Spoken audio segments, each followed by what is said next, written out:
Madam Reporter, are you ready? Yes, Your Honor. All right. So obviously we need Mr. Nealy out. Just can I post, we have a hard copy of the PowerPoint if you want one. Okay, sure. Thanks. And the state already has their own.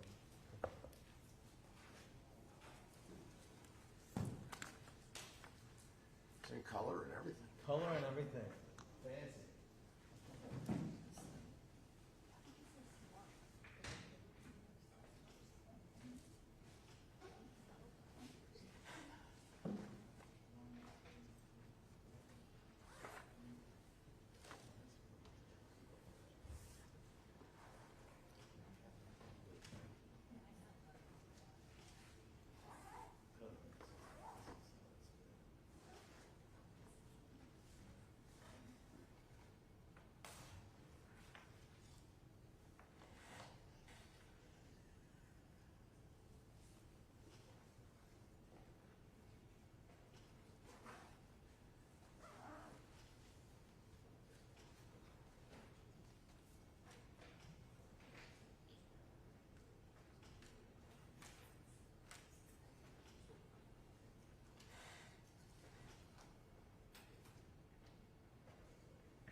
All right, Mr. Hayworth, what's going on? Oh, Your Honor, I'm just trying to help out someone who's looking for their courtroom for their son. That's all. I was just checking the court calendar. Okay.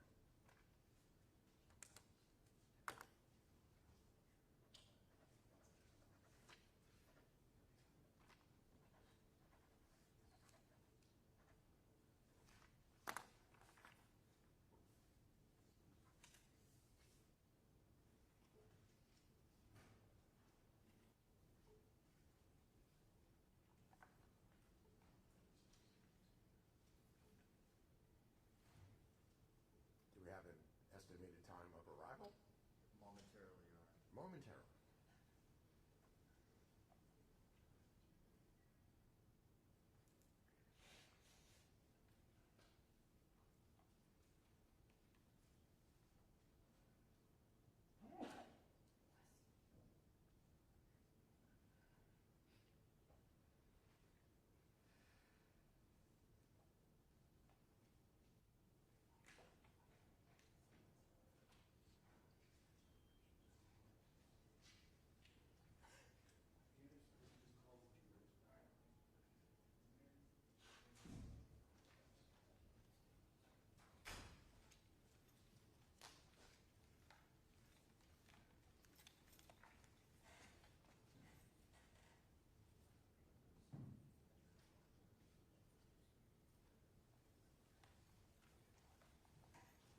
All right. Shelby Nealy has arrived. The lawyers are here for the state and for the defense. Anything we need to talk about before you call your first witness, defense? Judge, it's my understanding that the state plans on introducing some additional evidence this morning, which I don't believe is admissible. I'm not sure if I know everything they're introducing because the conversation, I believe, was had with Mr. Brunvan, not with me, but I don't know if the court wants to take that up now or in what order the court wants to proceed. But All right, well, Spencer hearing is really for additional mitigation. If the evidence is going to be to rebut any of the testimony of Dr. Wu, they can do that, but otherwise you can't have any additional aggravation. No, Judge, the only evidence that we anticipate we're going to present, and what I talked to Mr. Grunman about, is the entirety of the confessions, in particular the first interview where he talks about the dogs, and the purpose of that is for rebuttal. The defense has put forward to the court and to the jury the mitigator that the defendant pled to the charges, that somehow mitigates things, but this is rebuttal because the reason he pled, or one of the bases that sees that he pled, is to avoid having certain evidence come in front of the jury, which we can't present that to the jury that, like, hey, that rebuts this mitigator. We can present it to the court as rebuttal in a Spencer hearing because the court can properly weigh that.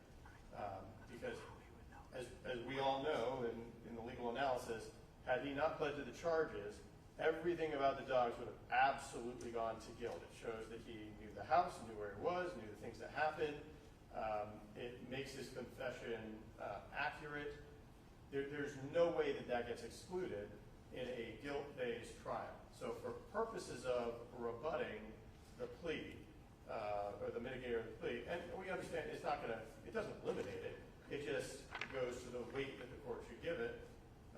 We feel that the complete confession, the court can take that into consideration. And we're going to play a minute and a half of the part that was excluded. And because it did come to our attention, we always talk about it in terms of transcript. I don't think the court has ever observed that portion of the video where he does describe killing the dog and the effect that could have had on a jury, and the reason why it was strategic legally for him to plead in a case that the evidence was overwhelming. It was a foregone conclusion that he would be convicted, but he could then limit the evidence, which he did. He took advantage of it. He did emotional limiting. Why do you do emotional limiting? Because you don't want the jury to see certain evidence. We all know that evidence comes in if he hadn't pled. All right, and So then, it's strictly for rebuttal. yeah, and then obviously the state couldn't have brought that in front of the jury because it was excluded. And then under the non-statutory mitigators, there is number 4, Shelby Nealy pled guilty and accepted responsibility for the 3 murders in the case. So one of the motivations for that may have been to exclude the evidence of the dogs, right?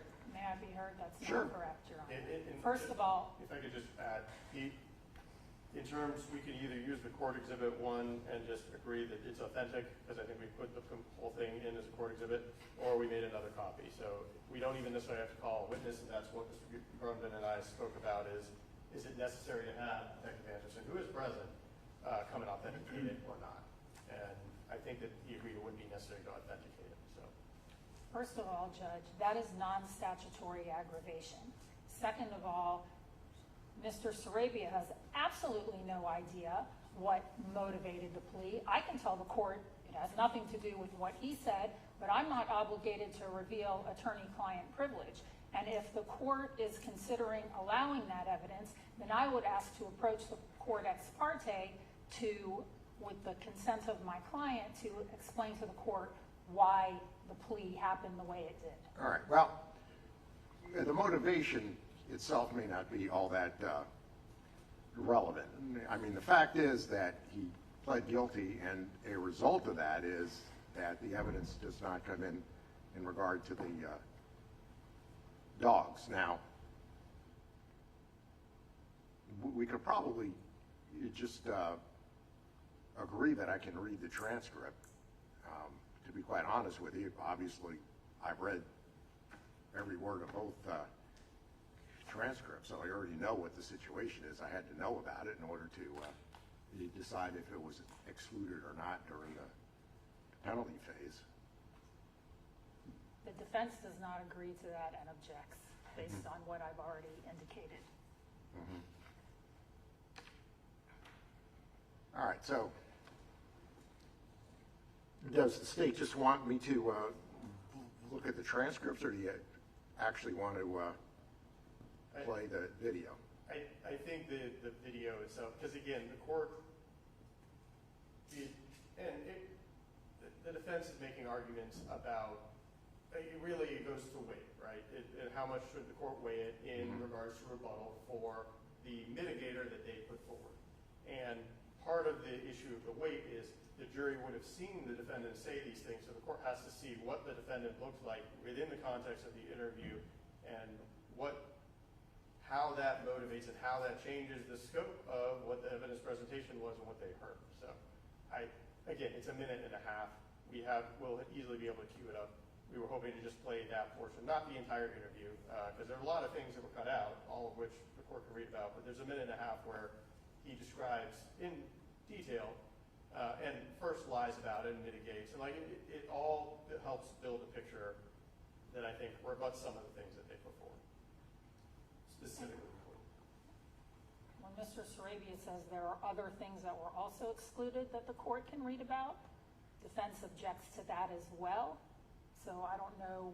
Well, the dogs came up multiple. Well, I've already read So everything, I'm okay? the- So, because I'm the judge and I decide what comes in and what doesn't come in, so. Well, and to go to part two of what he just said, it's not that it just goes to the weight.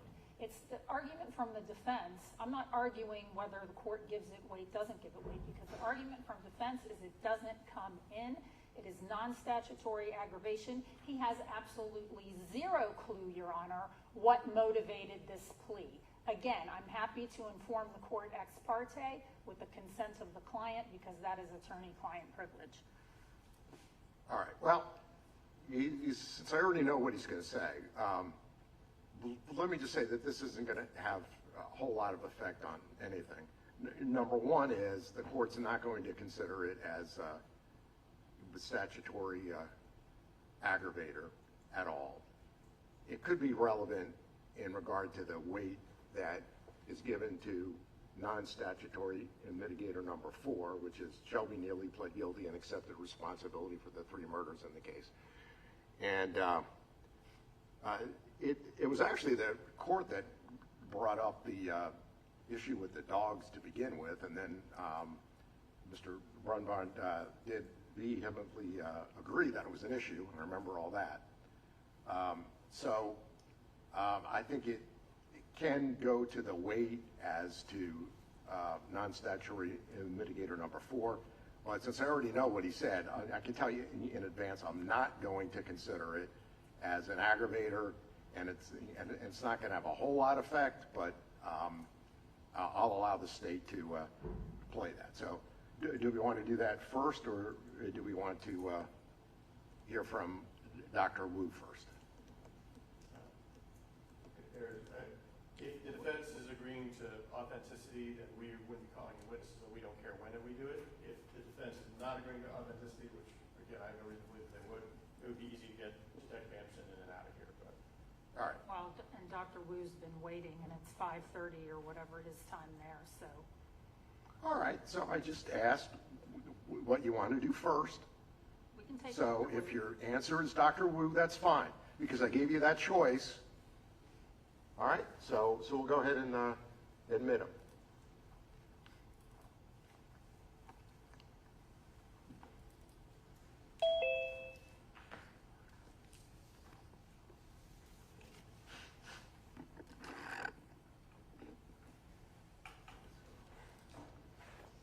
Hello? All right, there we go. Okay, yeah, I can hear you. I couldn't hear you before. All right, so do we want to place him under oath? You can go like way over there where he can see you if you want, so. Judge, can we just make sure that, Dr. Wu, can you hear me? I can hear you. Okay, I just want to make sure I can hear him. Right. Yeah, so just go where he can see you, so. He can probably see. Can you see me? I cannot see you. All right, so. I can hear you, but I can't What do we see do you. about that? Do we move the podium over? Are you seeing me? I can see you, Your Oh, Honor. me, okay. Okay, so we want to make it so that he's seeing out here. Right? All right, we did that the last time. We've done that a bunch of times before. All right, yeah, I think that's what we did, right? Okay. All right, so, yeah, okay, that works. Do you solemnly swear affirm that the testimony you give today will be the truth, the whole truth, and nothing but the truth, so help you God? I do. Okay, you may inquire. All right, please introduce yourself to the court. Yes, my name is Dr. Joseph Wu. I am a professor emeritus at the University of California, Irvine College of Medicine. Okay, and Dr. Wu, could you tell the court a little bit about your education, please? Yes, I did my pre-medical education at Stanford University. I graduated from there with honors in 1978. I then went to medical school at the University of California, Irvine College of Medicine, where I obtained my MD in 1982. After that, I did a residency in psychiatry, which I completed in 1986. And after that, I did a 2-year fellowship in PET and MRI brain imaging, which I completed in 1988. And after that, I served on the faculty of the University of California, Irvine for 30 years, and then I retired. But even after I retired, I continued to teach and do research and see forensic patients. Okay, so you have done clinical work as well as research and teaching. That's correct. Okay, and do you continue to do those things? I do some clinical work as well, yes, to this day.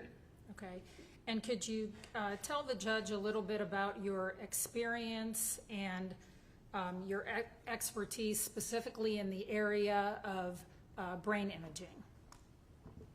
Yes, I eventually started doing brain imaging as a medical student in my 4th year when I went to the National Institute of Mental Health in Bethesda, Maryland, and worked with PET and MRI imaging. After that, I did a residency in psychiatry, and the head of the neuroimaging branch at the National Institute of Mental Health had been recruited to start up a brain imaging center at the University of California, Irvine to cover psychiatry. So I worked with Dr. Michael Buxbaum during my residency for 4 years, and together we published many papers on PET and MRI brain imaging in a wide variety of neuropsychiatric disorders, including schizophrenia, depression, bulimia, cocaine addiction, anxiety disorder, Parkinson's disease, dementia, traumatic brain injury. And then after I finished my residency in 1986, I then did a fellowship in PET and MRI imaging, and also at the University of California, Irvine, where I did further research in PET and MRI imaging in a wide variety of neuropsychiatric disorders. And then after that, I stayed on as a faculty member, where my primary focus was doing neuroimaging research in neuropsychiatric disorders such as traumatic brain injury, dementia, schizophrenia, etc. So I published many peer-reviewed articles on PET and MRI imaging and neuropsychiatric disorders. All right. Are you a radiologist? I'm not a radiologist. All right. Does what you do and your areas of expertise overlap with radiology? There is some overlap because I look at PET imaging and I look at MRI imaging.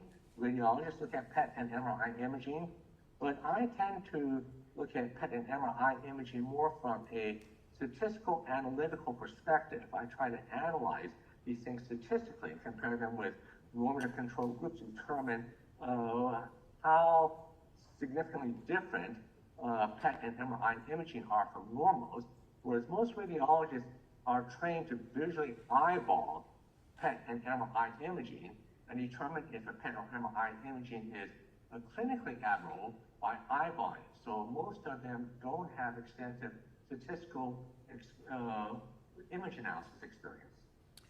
So would it be accurate to say that although what you do overlaps with the visual read of an MRI or a PET scan, your approach is from a statistical view? That's correct. There is overlap. I mean, it's the same imaging technology, but I tend to look at it more as a quantitative statistical issue, and radiologists typically tend to look at it more as a visually analysis, eyeballing it from a clinical perspective. All right, and have you testified as an expert before in the area of brain imaging? I would say on over 100 occasions. All right, and is that both in the civil and criminal context? In both civil and criminal contexts, yes. I would say about 60% criminal, 40% civil. All right, and the percentage of your work in terms of doing expert work versus teaching or research, can you give us a percentage of what is what?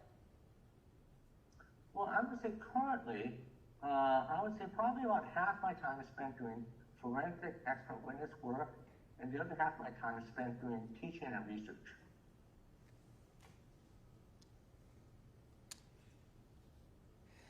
Now, you were appointed by the court in this case in June of this year, is that right? Yes. And what is it that you were asked to do in this case? I was asked to analyze PET and MRI imaging on Shelby Nealy and determine if there were any abnormalities and to determine what the significance of these abnormalities were. All right.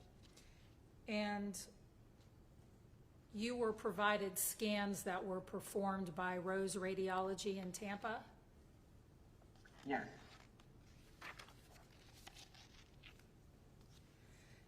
Was there anything that you received regarding the scans that indicated they were performed other than according to standard protocol? No, they look like they were the typical brain imaging scan that was done according to typical protocols. Okay, and if it were not done according to standard protocol, in your experience, would that have been noted somehow on the things that were provided to you? Generally speaking, if there's a significant aberration from standard protocol, it would be noted in the record somehow. All right. And the scans that you received and the analysis that you do, you use those as a diagnostic tool rather than to make an actual diagnosis. Is that fair? Yes, I would say that I use these as a way of trying to determine kind of abnormality that would be consistent with what we call differential diagnostic consideration, and then try and determine, based on the pattern of the abnormalities and other information, what would be more or less likely on the differential diagnostic list. All right, and we've used in the past few minutes, we've used the acronyms PET and MRI. Could you tell the judge what a PET scan is, what that stands for and what it is? Sure, a PET scan is short for positron emission tomography, and this is a kind of brain imaging that allows us to look at brain functioning, so that and the way PET brain scans does it is by looking at sugar metabolism. Sugar is the main fuel for neuronal firing in the brain, and so with a PET scan, we use a positron tagged sugar molecule. A positron is a kind of tracer that allows an imaging camera to detect the location of the tracer. So we can put a tracer on sugar molecules, and we can see where it's going in the brain with a PET camera. And so areas of the brain where the neurons are firing a lot will consume more sugar, and PET scans are typically color-coded in a rainbow scale. It's a very common color scale. So Okay. areas of the brain using a rainbow scale that are very active metabolically because the neurons are trying to be color-coded hot colors like red. Let me stop you for a minute. Let me stop you for a minute. Two things. One, the court reporter needs you to slow down talking so that she can sorry, yes. type down. That's okay. And then the second thing is you prepared a PowerPoint regarding your testimony in this case, right? That's correct. Okay, and we're going to get there in just a minute because I know you're describing some things that are contained on those slides. So I'm going to hold you just for a minute on explaining the rest of the PET scan because the judge will be able to see some of those things on your slide. Could you just briefly also explain what an MRI is or the MRI DTI that you received in this case? Yeah, so the MRI has two different sequences which I analyzed. One of them is called a DTI sequence, which is short for diffusion tensor, TENSOR, imaging. And DTI scans look at the connection or wiring of the brain, whether it's disrupted or in some way.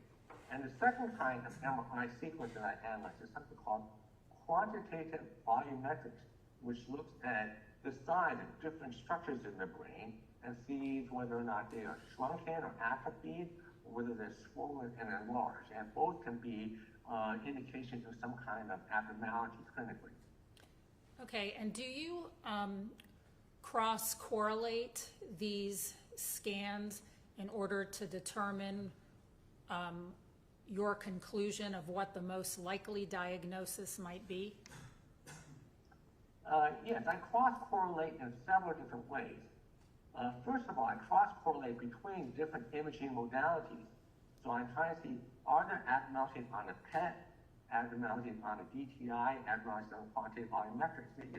Do they cross-correlate in terms of showing patterns of clinical pathology, such as brain injury or other pathologies? The other kind of cross-correlation which I do is looking at cross-correlation with neuropsychological data. Is there a cross-correlation between the findings that we see on brain imaging and neuropsychological deficits that might be recorded, such as visual information processing or differences between left and right side of the brain? And then the third type of cross-correlation I do is looking at the patient's history and patient behavior in various written reports or medical records to see if there's a correlation between the history and the behavior. So you said you correlate also with the person's history, medical records, those sorts of things. Is that right? Yes, that's very important in terms of trying to understand what the imaging findings might mean. In terms of those things, history, medical records, and so forth, what were you provided in this case to consider in coming to your conclusions? I was provided a number of records, of many medical records that were, of visits, hospital visits, etc., of Shelby Nealy. I was provided with the neuropsychological testing results done by Dr. Robert Woe. I was done, I received trial and deposition transcripts of other experts who describe various aspects of the history of Mr. Shelby Nealy and various aspects of their assessment and findings in his case. Okay, and the transcripts that you received in this case of testimony, were those transcripts provided to you after you did your own analysis of the scans in this case? Yes.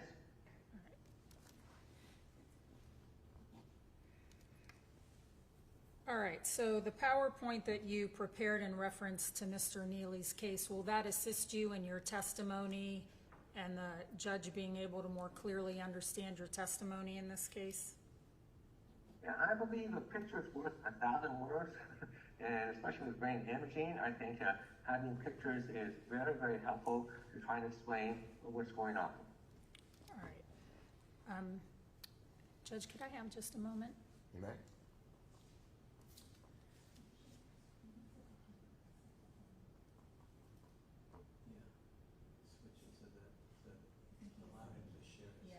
Judge, I think that since the court is the host of the Zoom, that we have to allow, it has to allow Mr. or Dr. Wu to share his screen, the PowerPoint. Okay, well. as you can probably tell, I have no idea how to do that, so. It will come on up. Okay.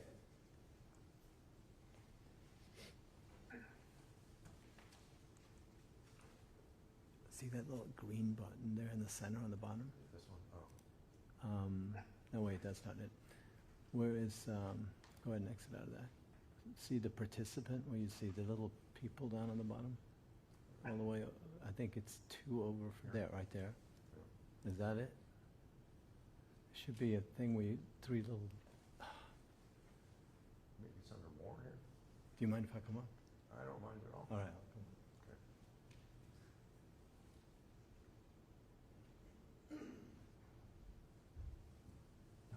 Okay, do we click on more here? That one? See if there's 3 dots up there. There you go. See those 3 dots? And then, make co-host. Confirm. Yeah, and let's see if that should allow him to share his screen. All right. Dr. Wu, do you see your ability to share your screen at this point? Let me check here. It says share. Yes, I think I have the sharing option has been enabled. Let's see here.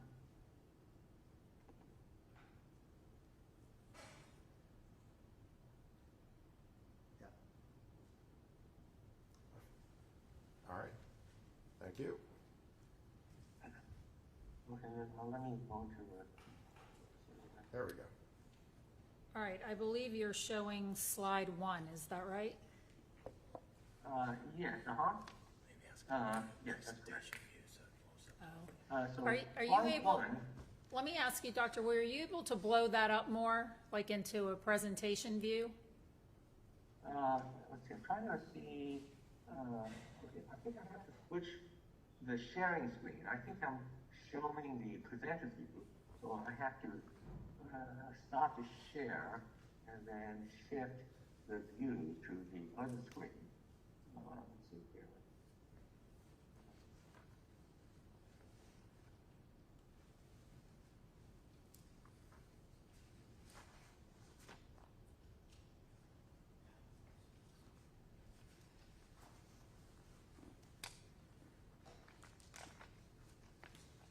Okay, is that better?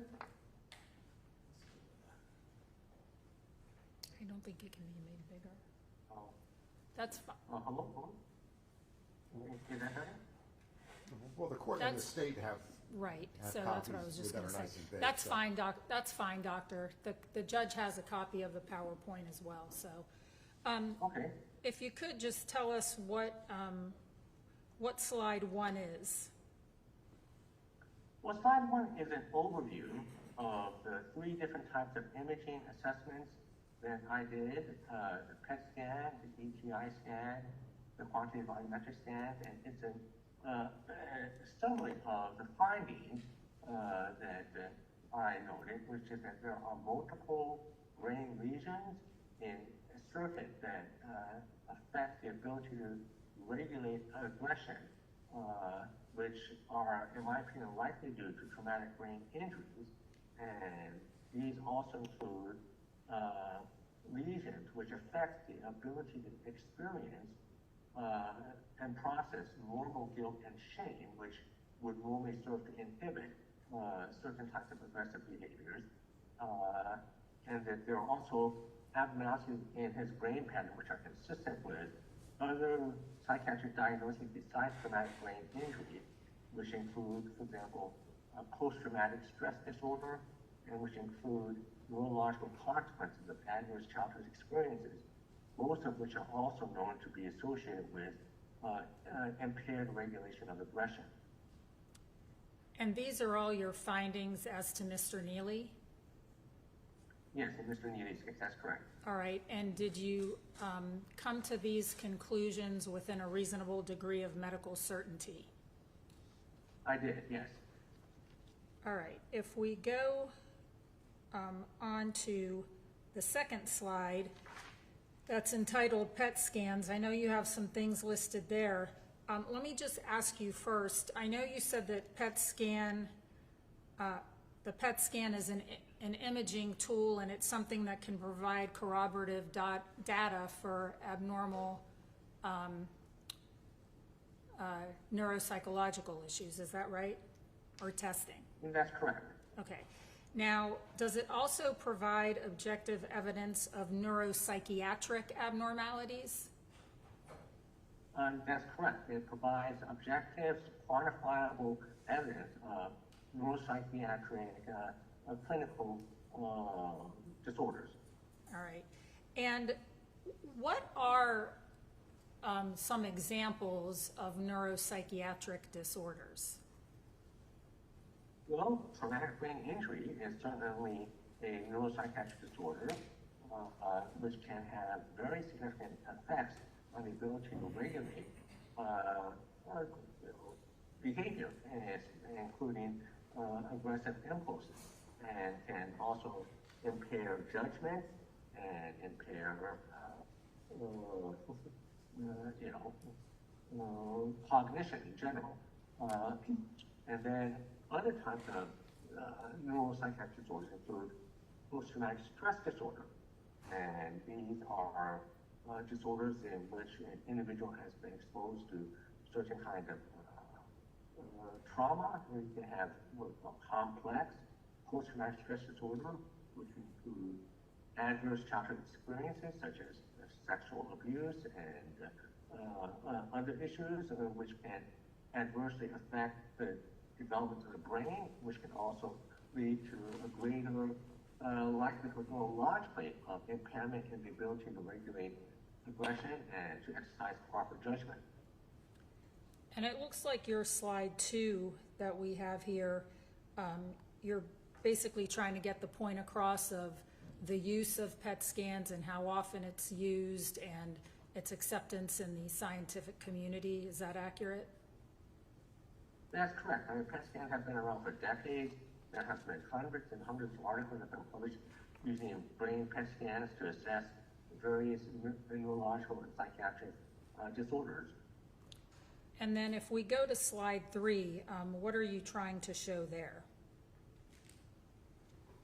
Slide 3 is just a depiction of what a typical PET scan looks like versus a typical MRI scan. And the PET scan is different in that PET scan displays a rainbow scale where red indicates areas of higher sugar metabolism and blue indicates areas of lower sugar metabolism. And the rainbow scale, so those red, yellow, green, blue. Yellow will be intermediately high, green will be intermediately low, and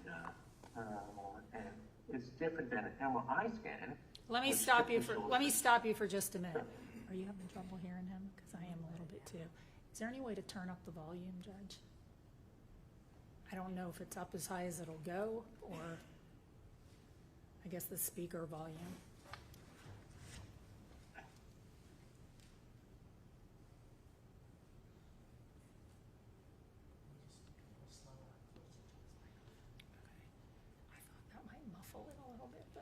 All right, so everything is on as high as it can go. Okay, and also if you could still speak a little bit slower. Yes, I know. I'm sorry. I would try to conscientiously be talk at a slower speed. I apologize if I forget. That's all right. You started to tell us and an MRI was different in what way? Well, a typical MRI is more of a structural imaging, and you could actually get the same imaging in a cadaver, typically, as a living person, because the structure of the brain doesn't change, whereas in a PET scan, if you try to get a PET scan in a cadaver, you get a blank screen because there's no sugar being metabolized. And so that's one of the key differences between a PET and an MRI scan is it goes to show function versus structure. All right, and if we move on to slide 4, will you explain to the judge what we are looking at on slide 4? Well, slide 4 is my report on the PET scan abnormalities that I noted in Shelby Nealy. And he has 4 distinct lesions metabolically in his brain. One of them is an area of the brain called the ventral orbital frontal rectal gyrus. And the second is an area of the brain called the left putamen, P-U-T-A-M-E-N. The third is an area of the brain called the occipital lingual gyrus. And the fourth is the cerebellum vermis, V-E-R-M-I-S. And all of these are very consistent with the kind of abnormalities that we would see in traumatic brain injuries. And there are very relevant clinical correlations in this case. Now, you indicate on this slide at the bottom, you've given your preliminary conclusion and just, I think, stated it here a minute ago that the pattern is consistent with brain abnormalities such as traumatic brain injury. You then have there that clinical correlation is recommended. And we'll get to this later, but you were able to clinically correlate with other records and history and so forth. Is that correct? That's correct. I was able to correlate it with neuropsychological testing. I was able to correlate with history. I was able to correlate with behavior. I was able to correlate with the other imaging. All right. And if we move on to slide 5, could you describe what we see in slide 5 and what it means? So slide 5 shows the area of the brain when we see black pixels. This is the result of an automated statistical algorithm which detects which voxels or pixels in the brain are statistically abnormal, and it will indicate that by these black pixels.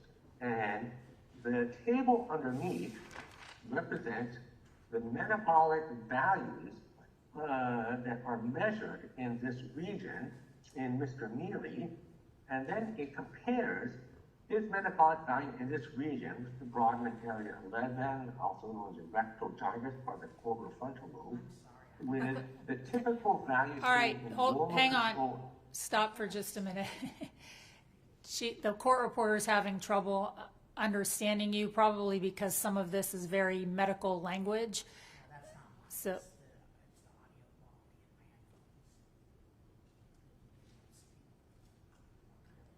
Okay, she's having trouble with the audio in her headphones, I guess. So she's really going to need you to speak super slowly.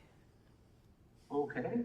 Shall I repeat what I said at a super slow speed? Yes, please. Okay. So what we're seeing here is a slice of the brain, which is near the bottom of the brain, and we're seeing that there are black regions which have been designated by a statistical computerized algorithm which automatically detects which areas of the brain are statistically significantly abnormal. And then underneath that picture with the black areas that were designated as being abnormal by the algorithm, we see a table. And the first line of the table indicates the relative metabolic value of this black region, which is also part of what we call the orbital frontal lobe, or Brodmann, B-R-O-D-M-A-N-N, area 11. And Mr. Nealy's values are 0.71, compared to a normal control average value in this region of 1.16. And what do those numbers tell? What do those numbers tell us? Well, this number tells us that how much sugar is being consumed in this area of the brain The normals show a much higher level of sugar metabolism in this part of the brain, the orbital frontal lobe, and we can determine statistically that this is quite an abnormal finding. So we can look at this in terms of what we call a Z-score, which is how many standard deviations below normal his orbital frontal lobe metabolism is, and so he's more than 3 standard deviations below the norm. And if we calculate that in terms of a p-score, or probability score, this is written in scientific notation. So that we have 8.1 with an e to the minus 0.04. So this means that this is equal to an 8.1 over a 1 with 4 zeros after it.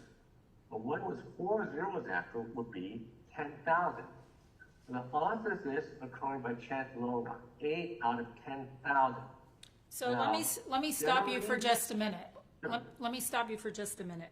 Your slide, and I think you corrected this in the deposition, but your slide indicates 8.1 out of 1,000. Should that be 10,000?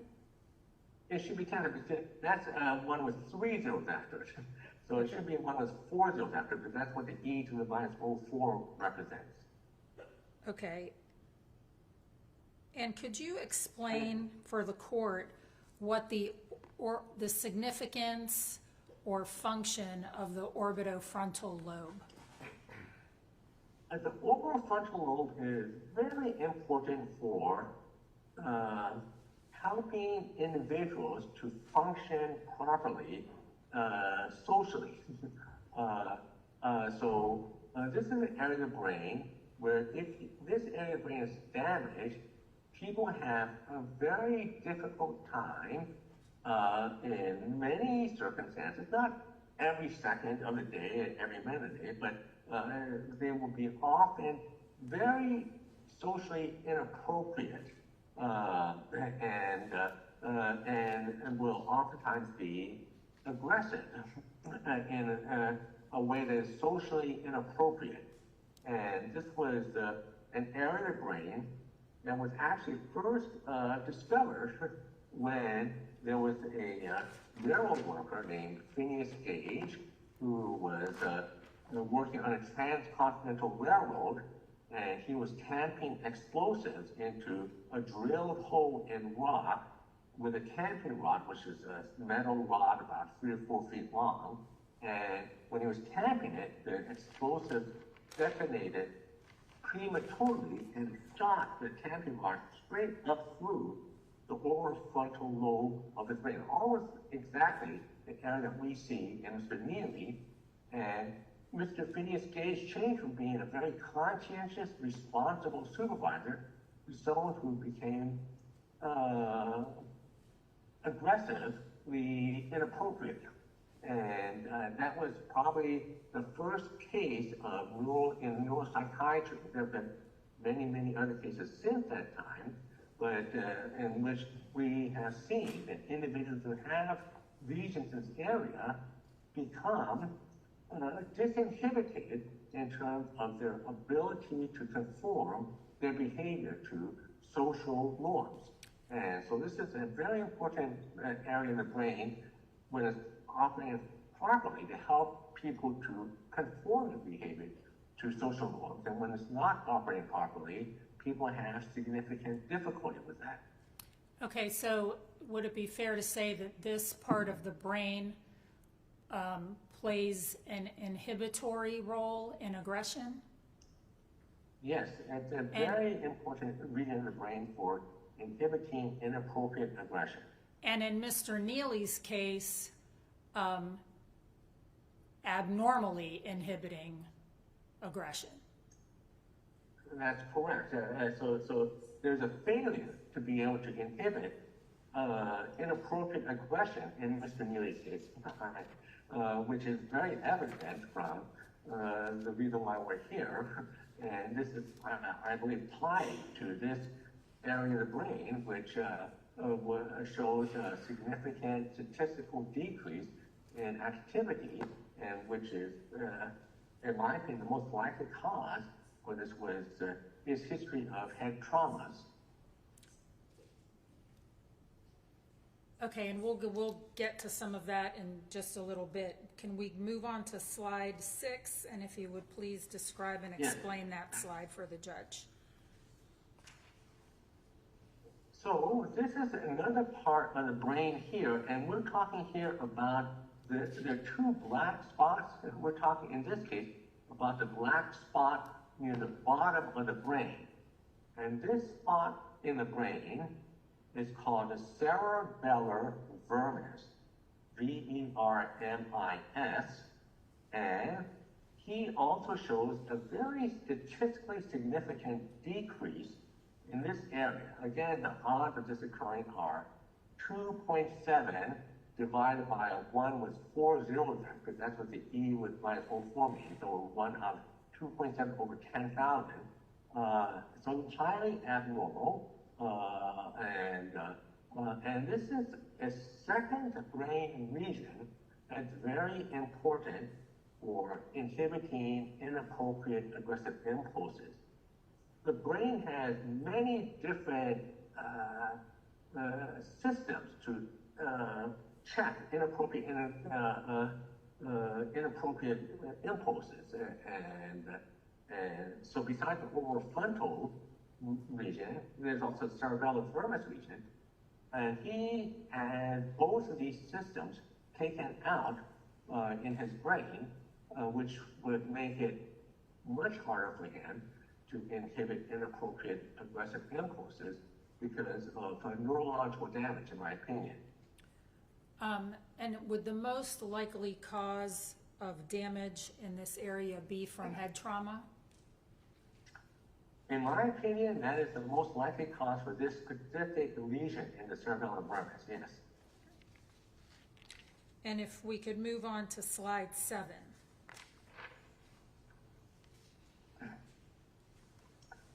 Now, slide 7 looks at the other spot in the brain, the one that's in the upper right-hand corner, that black spot there. This is in a part of the brain called the ventral putamen, P-U-T-A-M-E-N, and this is a slightly more than 2 standard deviations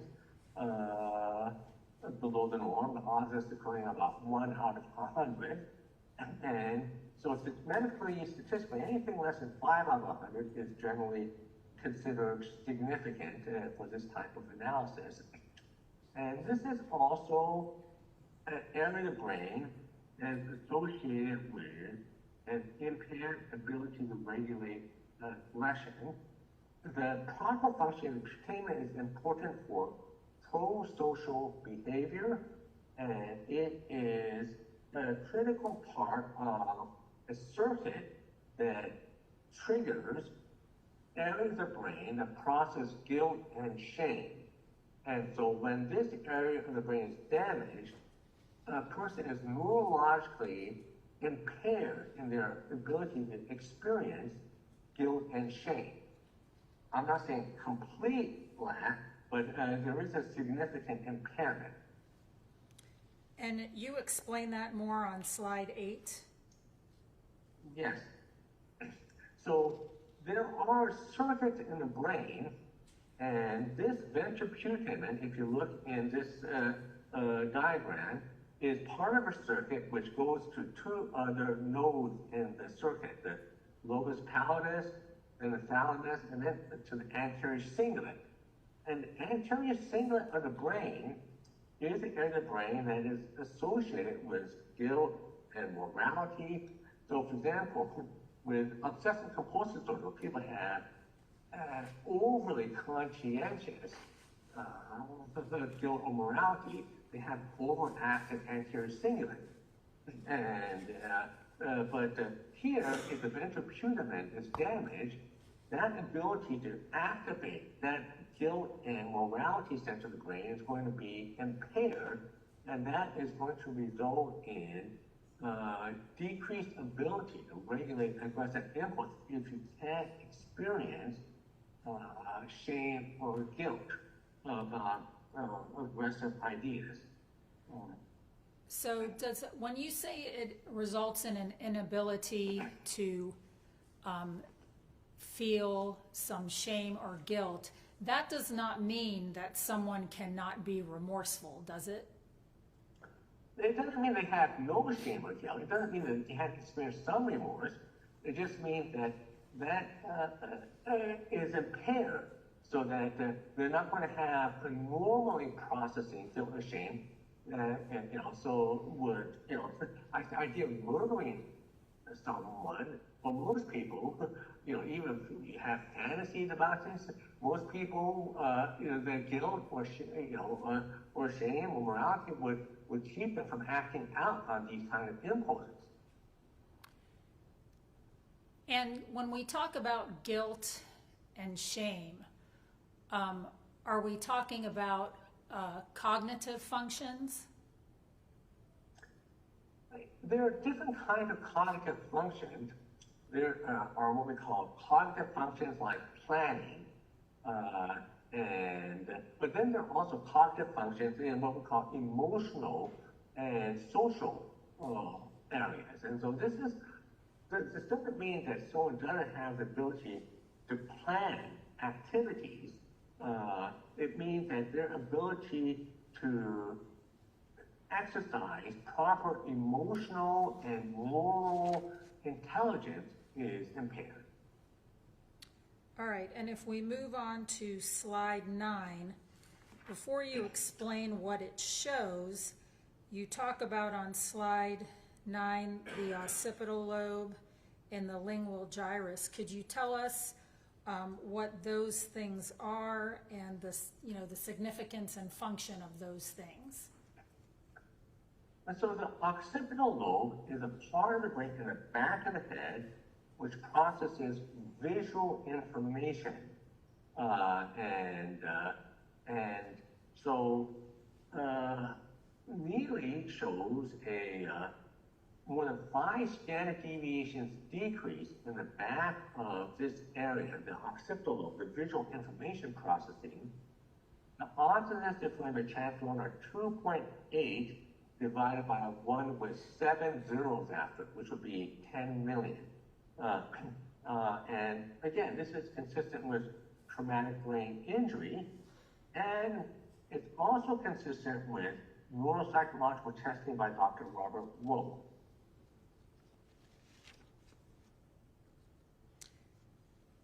And you're talking about, and that, when you say it's consistent with the testing done by Dr. Woe, did you also see that testified to in the transcripts that you were provided from Dr. Woe's testimony? Yes, and I also reviewed the test scores that Dr. Robert Woe had for Mr. Nealy. And if I can move on to the next slide, I can talk about that. Sure. Is this slide 10? Yes. Okay. So Dr. Robert Woe found that Nealy was impaired on visual delayed recall memory, that he was below the first percentile in terms of his function of visual delayed recall memory, and that he was below the first percentile in what is the RCFT, which stands for Ray, R-E-Y, complex figure test. This is where they have a complex geometric figure, and you have to try and reconstruct it from memory after a short delay and a long delay. He was below the first percentile in both, and so this is very consistent with the metabolic decrease that we're seeing in the visual cortex. So it just goes to show there is a correlation between the PET scan's detection of traumatic brain injury in this area and Dr. Woe's detection of a significant impairment in visual delayed recall, memory, and impairment on array complex figure test, which relies on visual processing to be able to reconstruct the images.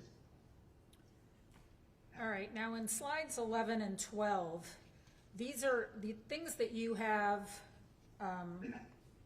kind of bullet pointed on both of these pages. Those are also things that were in the records you reviewed or the testimony you reviewed from other experts in this case, right?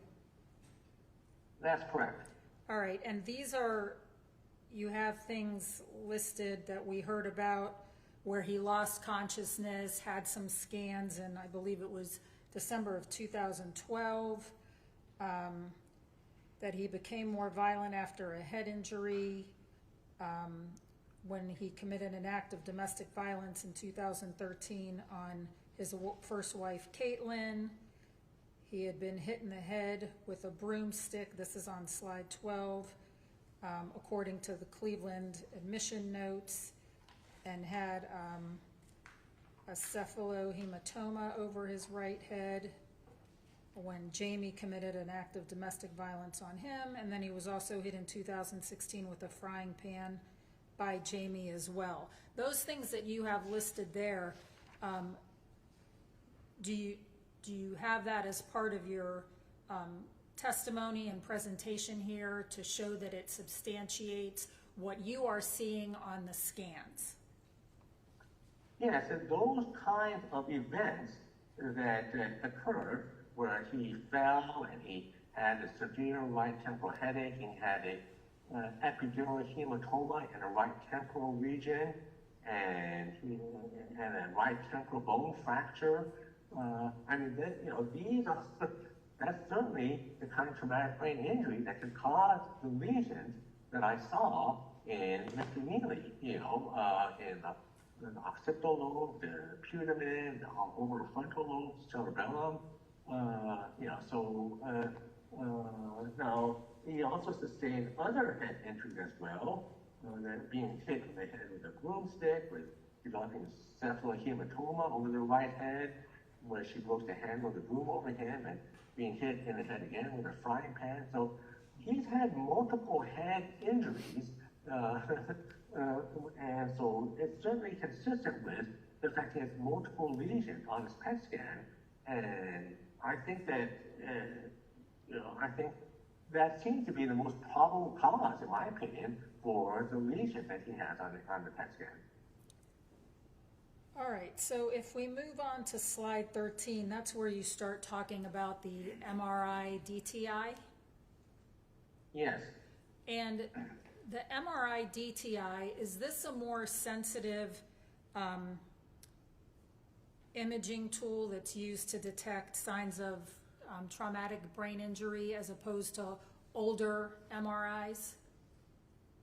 It is definitely much more sensitive than earlier conventional MRI scans, and it looks at the wiring of the brain. The brain has lots of connections that connect the right side of the brain, the left side of the brain, the front of the brain, to the back of the brain. All these connections are like the internet of the brain, but these connections are made by something called axons. Axons are these long processes that extend from neurons and convey information to other neurons. The neurons are like little computers in the brain that think, and the axons that connect them to each other are like the internet that connects different computers in our homes. But these axons, or the connections, are kind of like cylindrical straws filled with fluid that can transfer information back and forth. And in head trauma, these axons, or metaphorical straws, can tear. And so the way diffusion tensor imaging works is that scientists have developed a way to trace the diffusion of water molecules up and down the length of these axons in the brain. And when the brain suffers a traumatic brain injury and there's a tear in the axon, the MRI can actually trace the fact that the water molecule no longer diffusing up and down the length of the axon, it's starting to diffuse out the tear or holes in the axon in the direction that's perpendicular to the axon. And so that's what we're doing with diffusion tensor imaging. And the main property that we measure in diffusion tensor imaging is something called fractional anisotropy, A-N-I-S-O-T-R-O-P-Y, or F-A for short. And the fractional anisotropy is a value that can range between 0 to 1. And so 0, it means that there's no anisotropy. So what is anisotropy? Well, let me first describe what isotropy is. Isotropy would be if you had, for example, a glass of water, and you were to put a drop of food dye in that glass of water, you would see the food dye diffusing in all directions, approximately equally, like a sphere, from where it was dropped into the water. That would be what we call isotropic diffusion. This comes from the Greek prefix iso, I-S-O, which means equal, like an isosceles triangle has 3 equal sides, that's why it's called isosceles, and here's isotropic, and tropy comes from the Greek prefix shape, like atrophy means loss of shape. And so isotropic diffusion means that the water molecule is diffusing in all directions approximately equally. Now, if we were to put that drop of food dye inside a straw, that food dye would no longer diffuse in all directions equally. It would be diffusing up and down the length of that straw only. And this will be what we call anisotropic, from the Greek negating prefix, an, like that. So what we're talking about are fractions of anisotropy. So when something is very anisotropic, it means it's only going in one direction as opposed to all directions. And so in an intact axon, the water flow is highly anisotropic. It's going mainly in one direction. And so the fractional value of the anisotropy will be closer to 1. But if that axon is sheared or torn, it has lots of holes in it, then that water molecule will start to leak out in all different directions, and it will become much less anisotropic, and the fractional anisotropy will start to drop toward the value in the 0 direction. And so so that's the main thing we're looking at with diffusion tensor imaging is this property of fractional anisotropy, which we measure statistically in the patient and in normal controls, and determine if there's a statistically significant difference. And in Mr. Nealy's case, there were a number of regions that showed abnormal decreases in fractional anisotropy. Okay, let me stop you there. Let me stop you there for a minute. Sure. Because now that you said that, I know that your sort of findings are on slide 13, which in terms of findings, let's just stick with that briefly for a minute.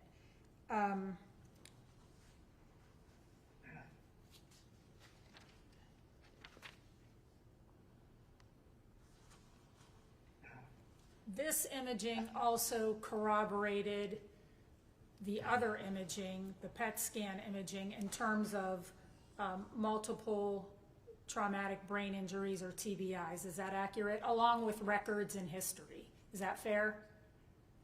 That is very correct, yes. There are a number of abnormalities in the DTI that are highly consistent with multiple traumatic brain injuries, which provides some cross-correlation of the number of metabolic lesions noted in the PET scan. Can you hear? Okay. You know what, I think they're gonna need to let me go into the Zoom link because I'm having a lot of trouble understanding. Your Honor, can you let me into the Zoom meeting so maybe I can hear a better audio coming through the Zoom than going through this whole system? It's very Okay, sure. That would be great.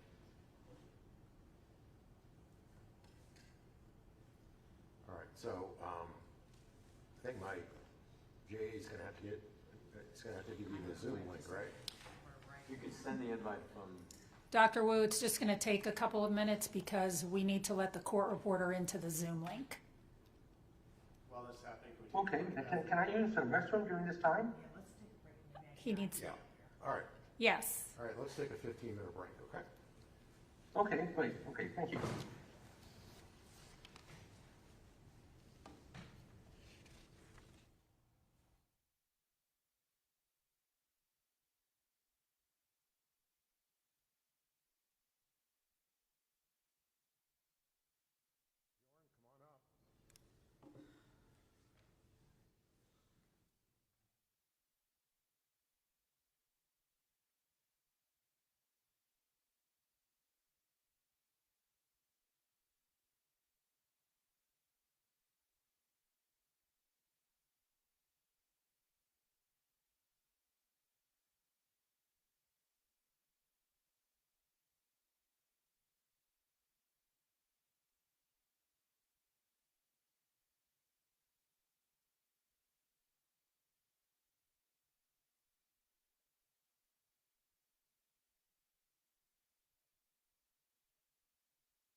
participants here, including the defendant and our court reporters in the Zoom link here. All right. I don't know. You may continue.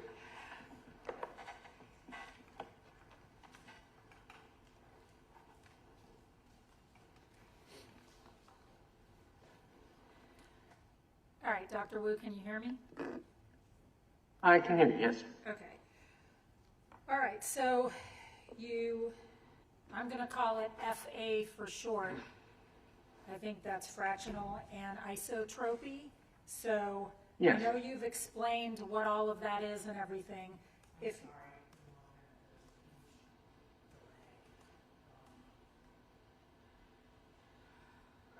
Honestly, can you repeat the question? Yeah. Were you saying ask Yeah. me to explain the fractional anisotropy findings in Mr. Nealy? No, hang on just a second. The court reporter needs a minute to figure something out. So, Oh, okay. I see. Okay, so I'll wait. Okay.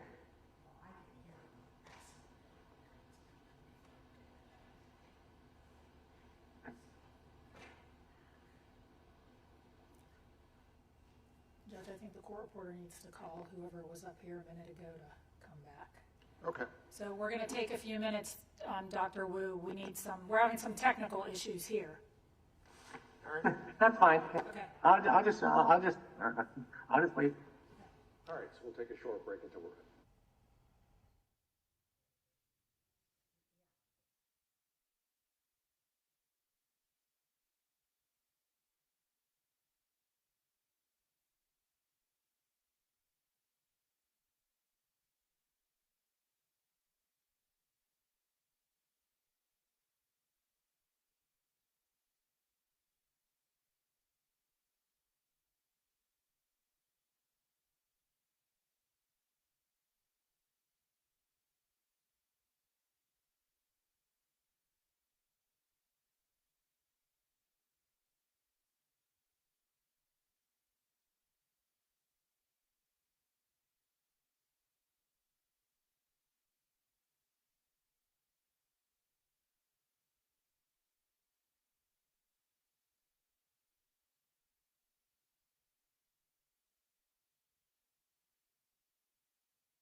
think it's, you can put it down.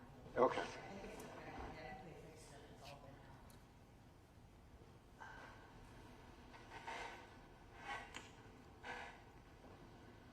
All right, so I'll put it where it normally is. And then if you want me to modify that, let me know. All right, you may continue. You may proceed. All right, Dr. Woe, you with Oh, me? okay. Yeah, I'm here. Let me resume the slideshow here. Just a second.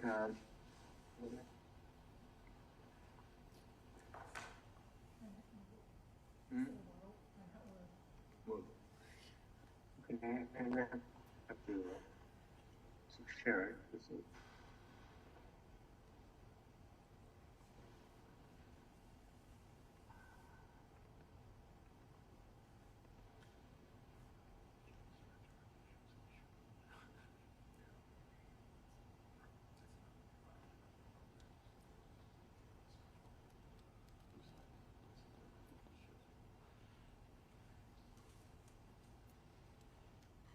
Okay. All right, you So ready? where would you like me to resume?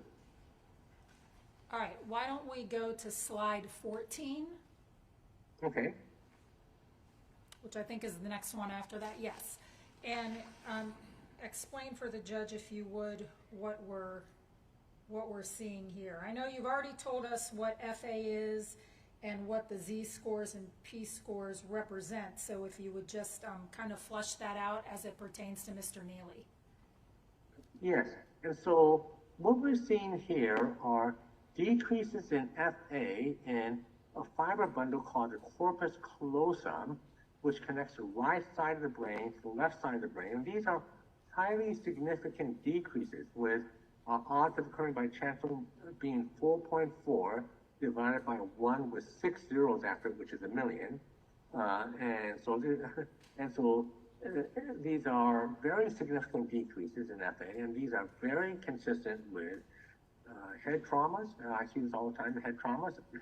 And it's also very consistent with significant cognitive impairment. And when you disrupt the ability to connect the right and left side of the brain, people cannot think well. All right, and if we move on to slide 15.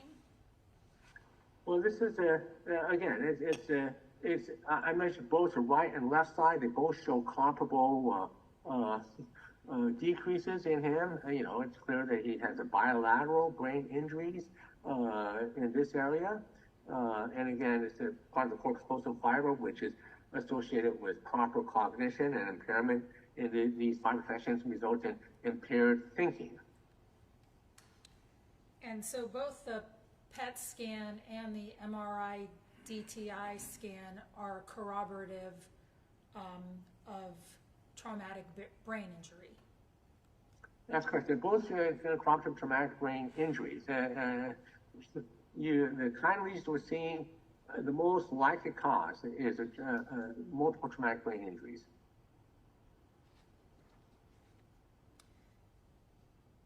All right. Slide 16. So slide 16 is another way of looking at the DTI. There are two different ways of looking at the DTI. One of them is statistically, which we've been looking at, where we're looking at those red regions that show areas of significant abnormalities with the Z-scores and P-scores. But another way of looking at DTI is what we call tractography. And tractography is where we trace the path of water molecules, and in the bottom row, we see what a normal corpus callosum tractography would look like if we were to trace a water molecule from one end of the corpus callosum to the other. And you see that it's much longer than Nealy's at the top. You see that the red section shows fibers that connect from the right side to the left side. In Nealy's corpus callosum tractography at the top, you see that the red section is much shorter on both sides of the brain, which means that the water molecules are not flowing all the way to the end of the corpus callosum fibers the way they should be. They're flowing partially, and then the water molecules dissipate because of tears or shears in an axon, so that instead of the water markers going all the way to the end they do in the normal control, they're only going up maybe less than halfway, maybe a third or quarter of the way in some cases, which is consistent with an impaired connection and communication between the right and left hemisphere, very consistent with traumatic brain injury, very consistent with impaired cognition. And what about the increased, the inability to control aggressive impulse? Well, the corpus callosum is not as directly involved with aggression, impulse regulation. It's more involved with the ability to be able to think properly. It's more involved with impaired cognition. So this is not as directly relevant to aggressive impulses per se. It's more involved with the inability to be able to think clearly.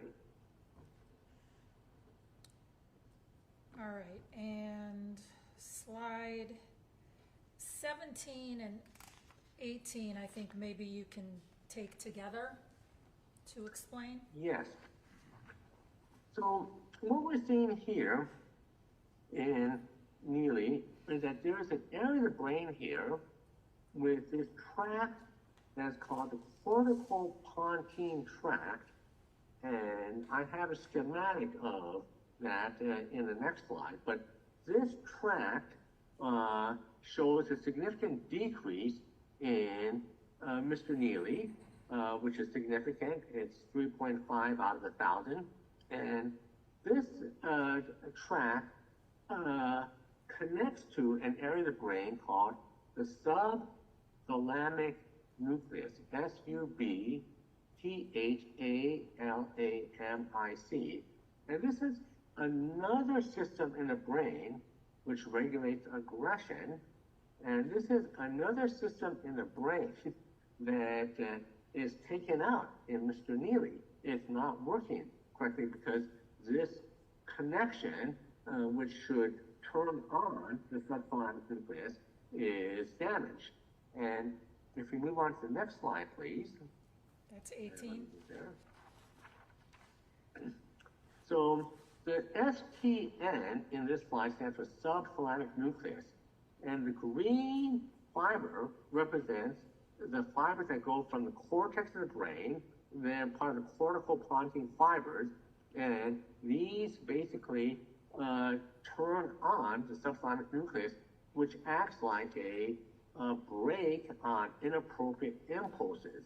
But because this cortical pontine fibers, a thick green line that goes from the cortex down to SDN, is damaged, you're not able to turn on the subthalamic nucleus. It's what we call a super fast connection, a hyperdirect connection in neurological terms.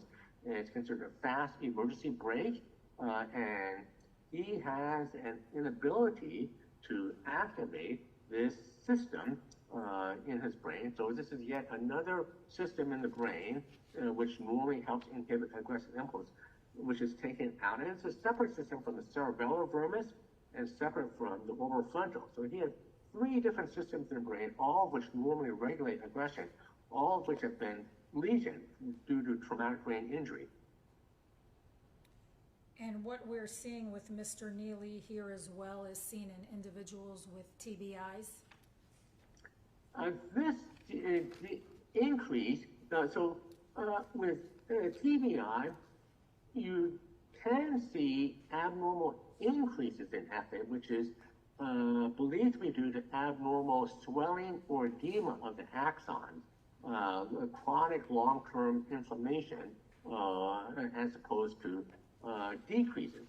And so these abnormal increases could be due to abnormal chronic long-term neural inflammation, which causes abnormal swelling of the axons, but it's also been seen in individuals with PTSD and also seen in individuals with ADHD.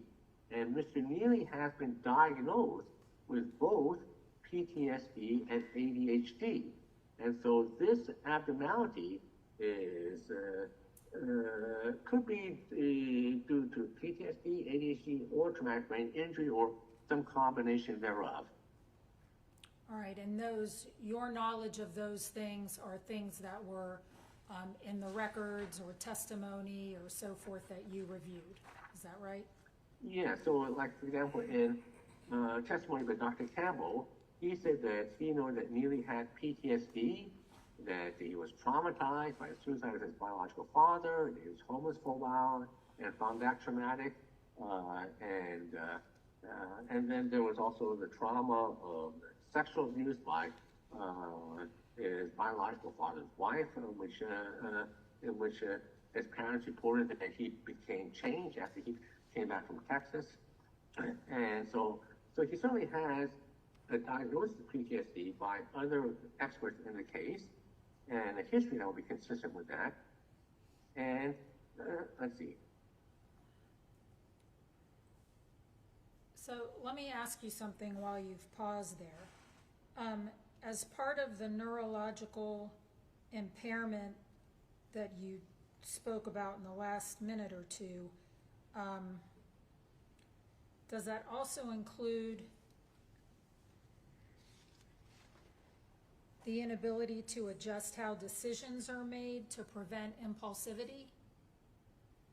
Well, individuals with brain abscess type have they tend to be kind of rigid and inflexible. They don't tend to think things through, and so these would certainly be common clinical presentations with these kinds of lesions, as well as inappropriate aggressive impulses. And that opinion stands whether it's short-term or long-term impulsivity? Yes, there's a common misconception that impulses are only short-term, because that's how most people talk about it in everyday language. Oh, I had an impulse to do this. But impulse really means more kind of like a desire to do something, and it can be short-term or long-term. In people with traumatic brain injury, you can have a long-term aggressive impulse, which would normally be dampened by guilt or shame or, which is not dampened because of these neurological compromise in those systems.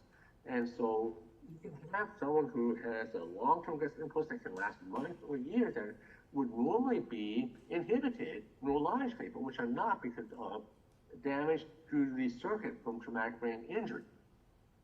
So in your area, in your field of expertise, is there a thing known as long-term impulsivity? Yes, certainly. Right. And there are certain kinds of traumatic brain injury which have long-term inappropriate aggressive impulses after traumatic brain injury, but not before. So if we have a scenario here where, and I know I think the state has asked you about this previously in your deposition. If we have a scenario here where, the state wants to say, well, this wasn't impulsive. I mean, this took place over a year where he had thought about coming down here, killing these individuals. And so this took place, this planning or this premeditation or what have you took place over the course of a year, not right before he wanted to do it, so it wasn't impulsive. How would you answer that in terms of your findings about his inability to control aggressive impulses? Yeah, so I think that's a common misconception, is that impulses are only short-term, but you can have long-term inappropriate aggressive impulses because of traumatic brain injury. And you can plan for these long-term aggressive impulses. It doesn't mean that the ability to plan is lost. The parts of his the planning parts of his brain, which are the dorsal and prefrontal cortex, don't show lesions. So he's clearly capable of planning, but it's more the emotional executive functions, that regulate long-term impulse or desires which are impaired in him. And so he has this long-term inappropriate aggressive impulse, which is not very well thought out in terms of, if you think about what are the long-term consequences.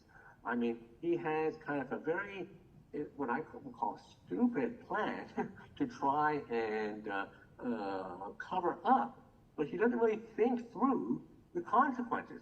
He has what we call a myopia for consequences. And this is a classic symptom that we see in people with the kind of lesions that we see in Mr. Nealy. And because of this inability to process guilt, shame, so yeah, I would say that this is clearly a failure of the neurological system due to traumatic brain injury to regulate an inappropriate aggressive impulses, which was in some sense very short-term focus and didn't really consider the long-term consequences. Okay, so I think you went through the next few slides after. Yeah, so he also he shows signs of abnormal increases in the cingulate, which can be due to traumatic brain injury. He shows abnormal increases in FA in the corpus callosum, which can be due to traumatic brain injury, but it's also reported in individuals with early life adversity. And Mr. Nealy has had a life with early adversity, from when he was an infant. There was a significant physical abuse of his biological mother, who had to flee, and this was in what we call the pre-verbal stage, so that he may not have a conscious ability to verbalize and recall anything, but it's very clear from complex PTSD that people can be traumatized by events that occur before they're able to remember verbally. So you have a number of complex PTSD cases where people were traumatized by things like domestic dispute, loss of a parent, before they could verbalize, but which never has a profound effect on their ability to function the rest of their life. And this increase in FA in the posterior corpus callosum is the kind of neurological rewiring that we see in individuals who have early life adversity. And that is another risk factor for inappropriate aggressive impulses. And in slides 23 through 25, you go through some of those adverse childhood experiences, right? Well, adverse childhood experiences and ADHD, which both of which really has had, can result in impaired academic performance and behavior. So clearly he, had significant impairment academically, and ADHD oftentimes act out, mouth off, things like that. I mean, this is not uncommon with people with ADHD, and as well as early adverse childhood experiences. These kinds of behaviors are typical. And these were things that you also gathered from your review of records in this case? That's correct. And one of the effects of these adversities would be depression, is that right? That's correct. So early life adversity can significantly increase the likelihood of depression, and so this would include not only the early infancy, domestic dispute, which he probably witnessed in some form, and then the abandonment and loss of his biological father, but would also include things like the sexual abuse by his biological stepmother when he reunited, and then the trauma of the loss of his biological father through suicide. All these things can significantly increase the likelihood of both depression and psychoses. All right, and so that brings us to slide 26. If you could describe and explain that for us, but also tell the judge what the significance or function of the left superior longitudinal fasciculus is. Well, again, this is something that can be due to traumatic brain injury. We can see abnormal increases in FA, but it can also be seen in individuals who have some type of psychoses, and so both of these could occur. Either of these factors could have been responsible, but he clearly has a significant increase in these areas of brain which should be associated with either traumatic brain injury or some propensity towards psychoses.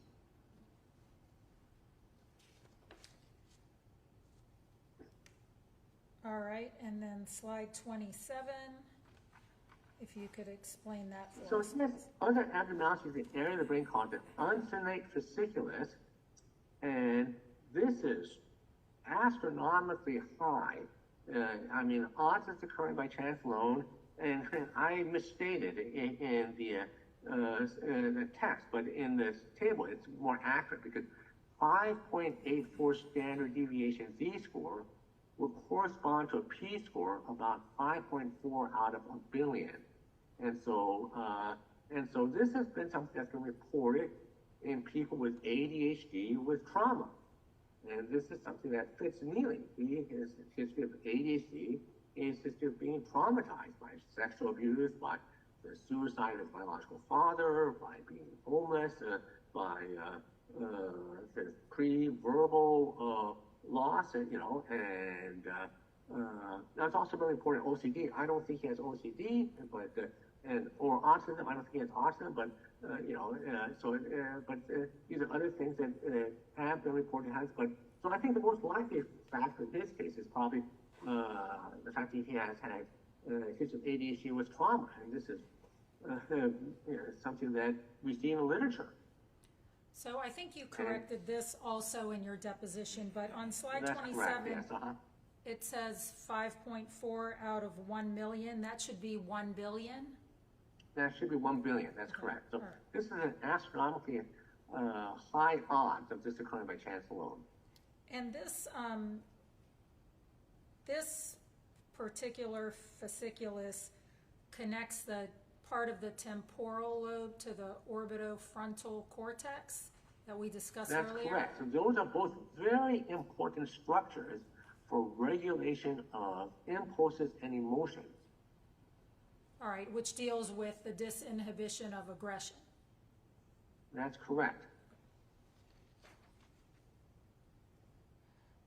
All right, so if we move to slide 28, are we moving on to the qualitative volumetrics you talked about earlier? Yes, and so the third type of image analysis I performed was to measure the size of different structures in the brain and compare them with normative tables.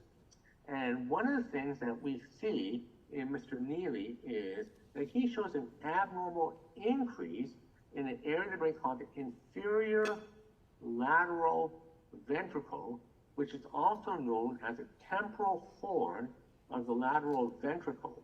And so if you look at this figure that's stationary, the lateral ventricle has a top horn and a bottom horn. And so we're talking about the bottom horn, the temporal horn, or the inferior part of this.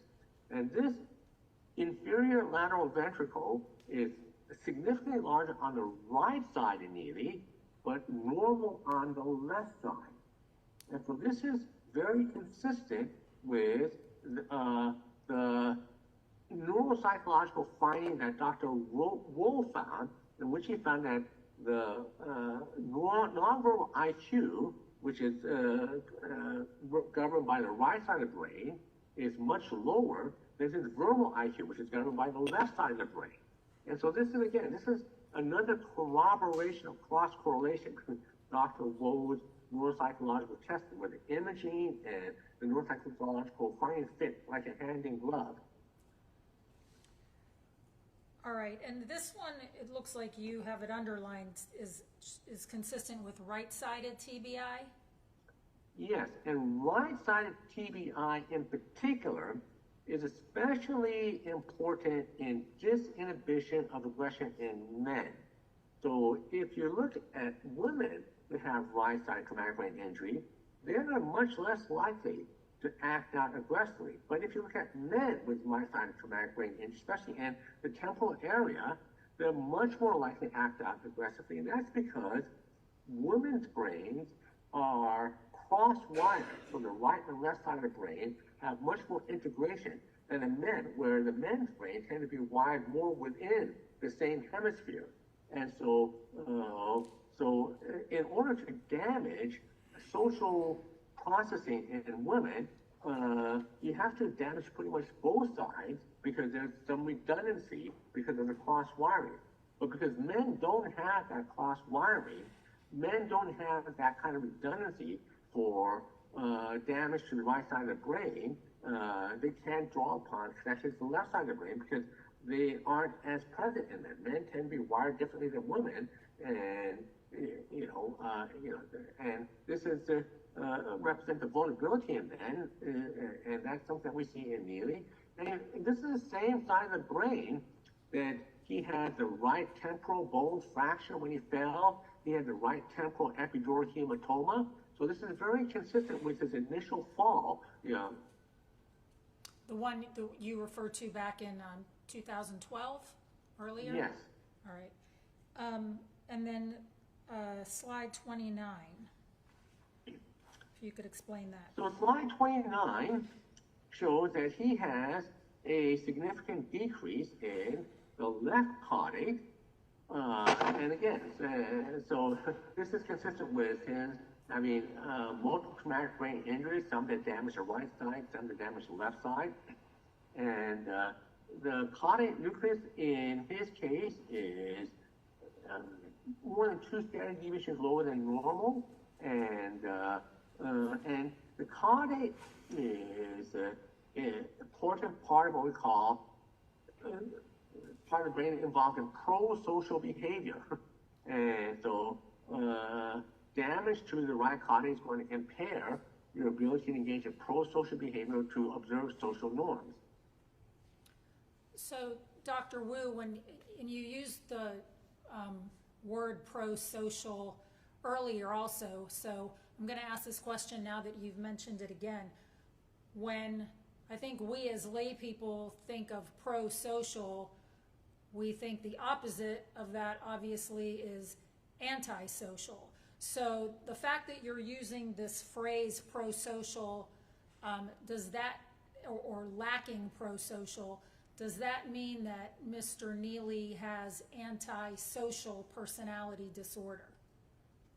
No.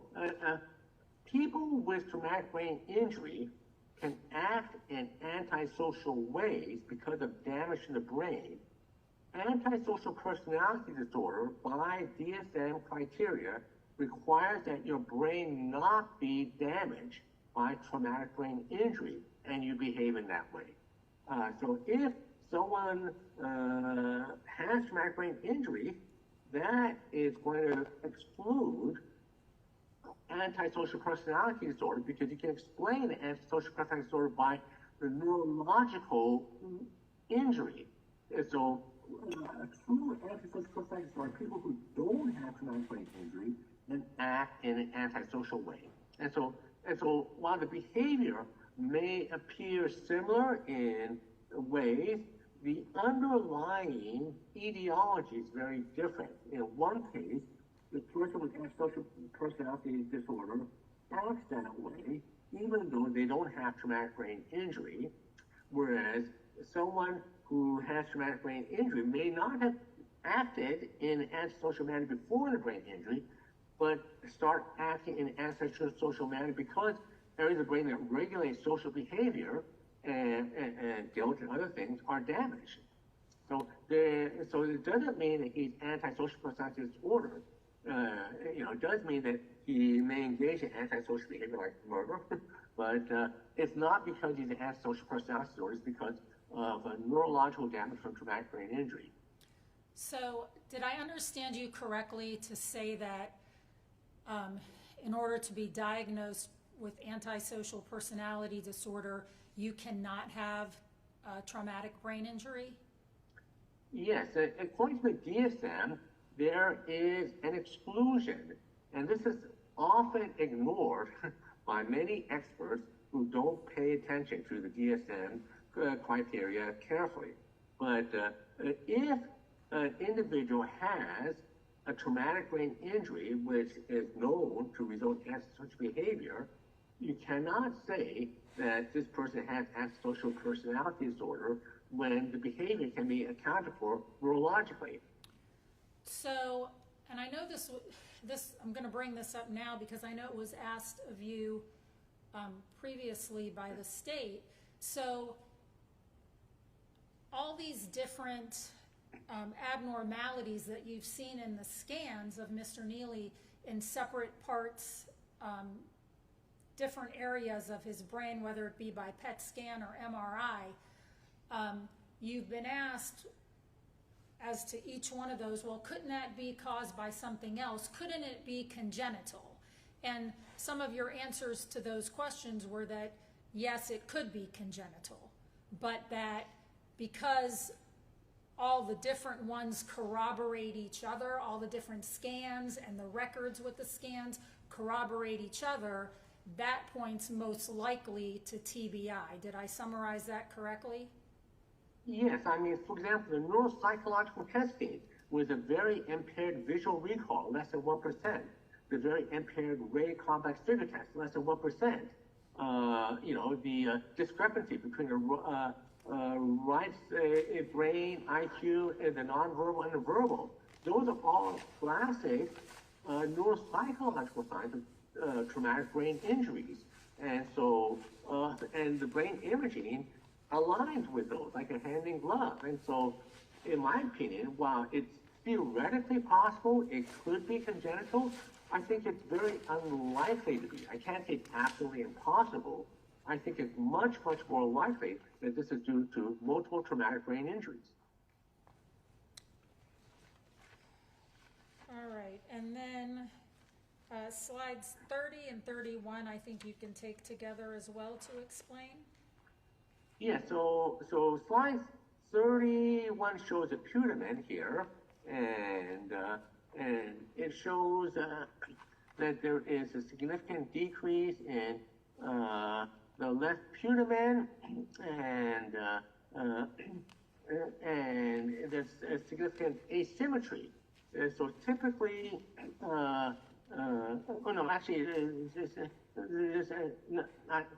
take that back. There wasn't an asymmetry, but there was a significant decrease in the left putamen, which was significant. There was a decrease in the right putamen, wasn't quite, and actually, that was also significant. So actually, in this case, it was both the left and right putamen both show significant decrease, and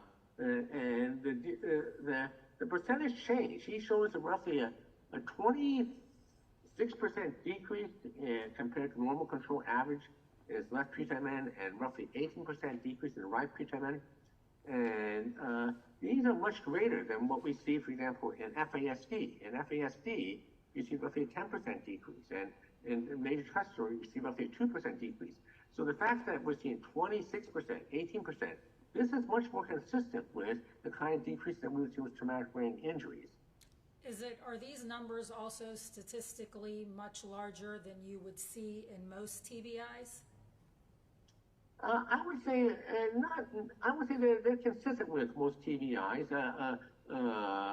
It's a putamen. So I would say some of the other ones was larger, like the onset fasciculus. That was the one with the onset by chance of billions, But these are sort of in a typical range.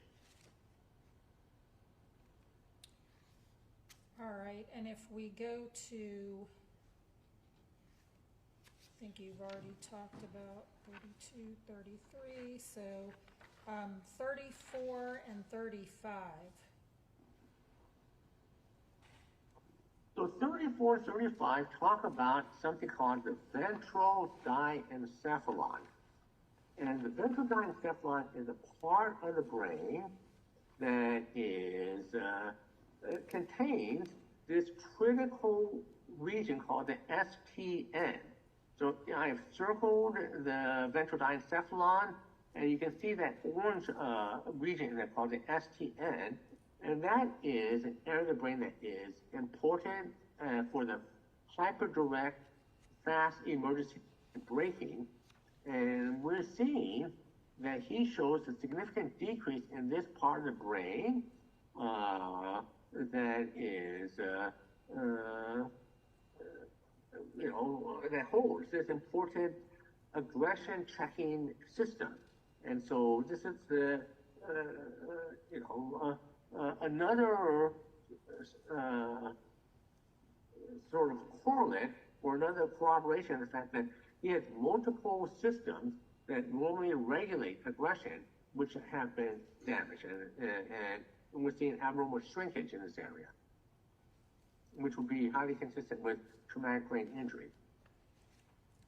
All right, and what is the importance of slide 36, where that says Jamie mental illness caused a lot of stress in Nealy? Well, we know that stress is another factor that can significantly increase the likelihood that someone will act aggressively. And that she had bipolar disorder, a history of self-injurious behavior. She wasn't taking her bipolar medication when she was pregnant. She was arrested for domestic violence. And so that stress was another additive factor that would make him more likely to act out aggressively than someone who wasn't stressed. All right, and then slides 38 and 39, if you could explain those. Well, so the epidemiological studies have looked at what we call the odds ratio of greater aggression with certain neurological psychiatric factors. And so if you look at people with a history of head injury, they're 3.3 times more likely to act out aggressively. If you look at people with early adverse childhood experiences, they're 5.78 times more likely to act out aggressively. If you look at people with PTSD, they're at least twice as likely to act out aggressively. If you look at people with stress, they're twice as likely to act out aggressively. If you look at ADD, that's almost 10 times more likely to act out aggressively. Psychosis is another 4 times. So if you look at each of these, and then you look at the multiplicative odds of someone who had all of these, you would take each one of these odds ratios and multiply them by each other. So you take 3.3 times 5.78, which would be 19 times more likely to be aggressive, times 2.11 for PTSD, which makes it 40 times more likely to be aggressive, times twice for stress, which makes it 81 times more likely to be aggressive, plus 10 times for ADD, which makes it 800 times more likely to be aggressive, plus psychoses, which will make it 3,200 times more likely to act out aggressively than someone who did have, all these independent factors. And then your last slide? And these are both So, as it pertains to Mr. Nealy. I think that the odds ratio of 3.33 with TBI is probably low for Nealy. So I think that the odds ratio of him acting out aggressively because of his brain injuries is higher because he has so many different systems which normally act as a circuit breaker or check on aggression, which have been taken out: the oral frontal lobe, the cerebellar firmus, the putamen, the subthalamic nucleus, the cortical pontine fibers, the right side temporal lobe of the brain. All of these, I think, make his ability to regulate aggressive impulse, I think, much higher than 3.33 in my opinion. And so I think that, if anything, the previous slide would tend to understand what I think is a true likelihood of his being neurologically impaired in terms of ability to regulate aggressive impulses, especially when he's under stress. All right, and Has everything you testified to this morning been within a reasonable degree of medical certainty? Yes. And your findings on this, I think I've established this, but your findings on the scans, the different scans, whether it's using PET, MRI, DTI, qualitative volumetrics, those corroborate each other in terms of your findings and the TBIs and so forth, as well as in conjunction corroboration from the records and Mr. Nealy's history and testimony from other experts. That's correct. I think that there is multiple cross-correlations or cross-validation in his case. I'm sorry, what was the last part? Oh, cross-validation, so that you can validate the likelihood that someone has traumatic brain injury when you see that there are two different modalities which both independently show abnormalities consistent with a traumatic brain injury.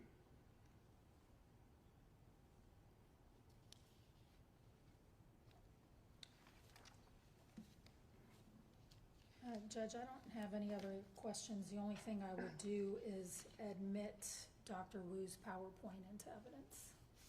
Okay, any objections, State? All right, so, And I believe the court has had that for reference all along. Do we want to make that a court or as Exhibit A from the Spencer hearing? okay. I think we usually go with numbers, so we can say Spencer hearing, defense exhibit number 1. Thank you. Okay. All right, then why don't you put one of yours into evidence? I'll keep this. We'll do that. Okay. All right. State, any cross-examination?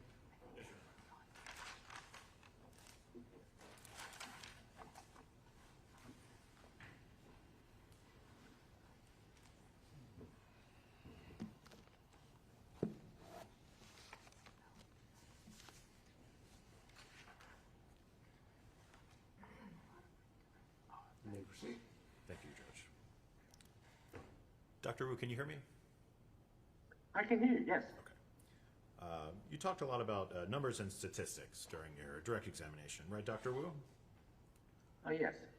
And those statistics are based on correlation between individuals in the sample set and the negative behaviors such as incidences of violence and impulsivity that you discussed in your direct, right? Yes. Now, those correlations don't establish a guaranteed behavioral outcome, right? No, they point to increased probability, but there's not a definite 100% certainty.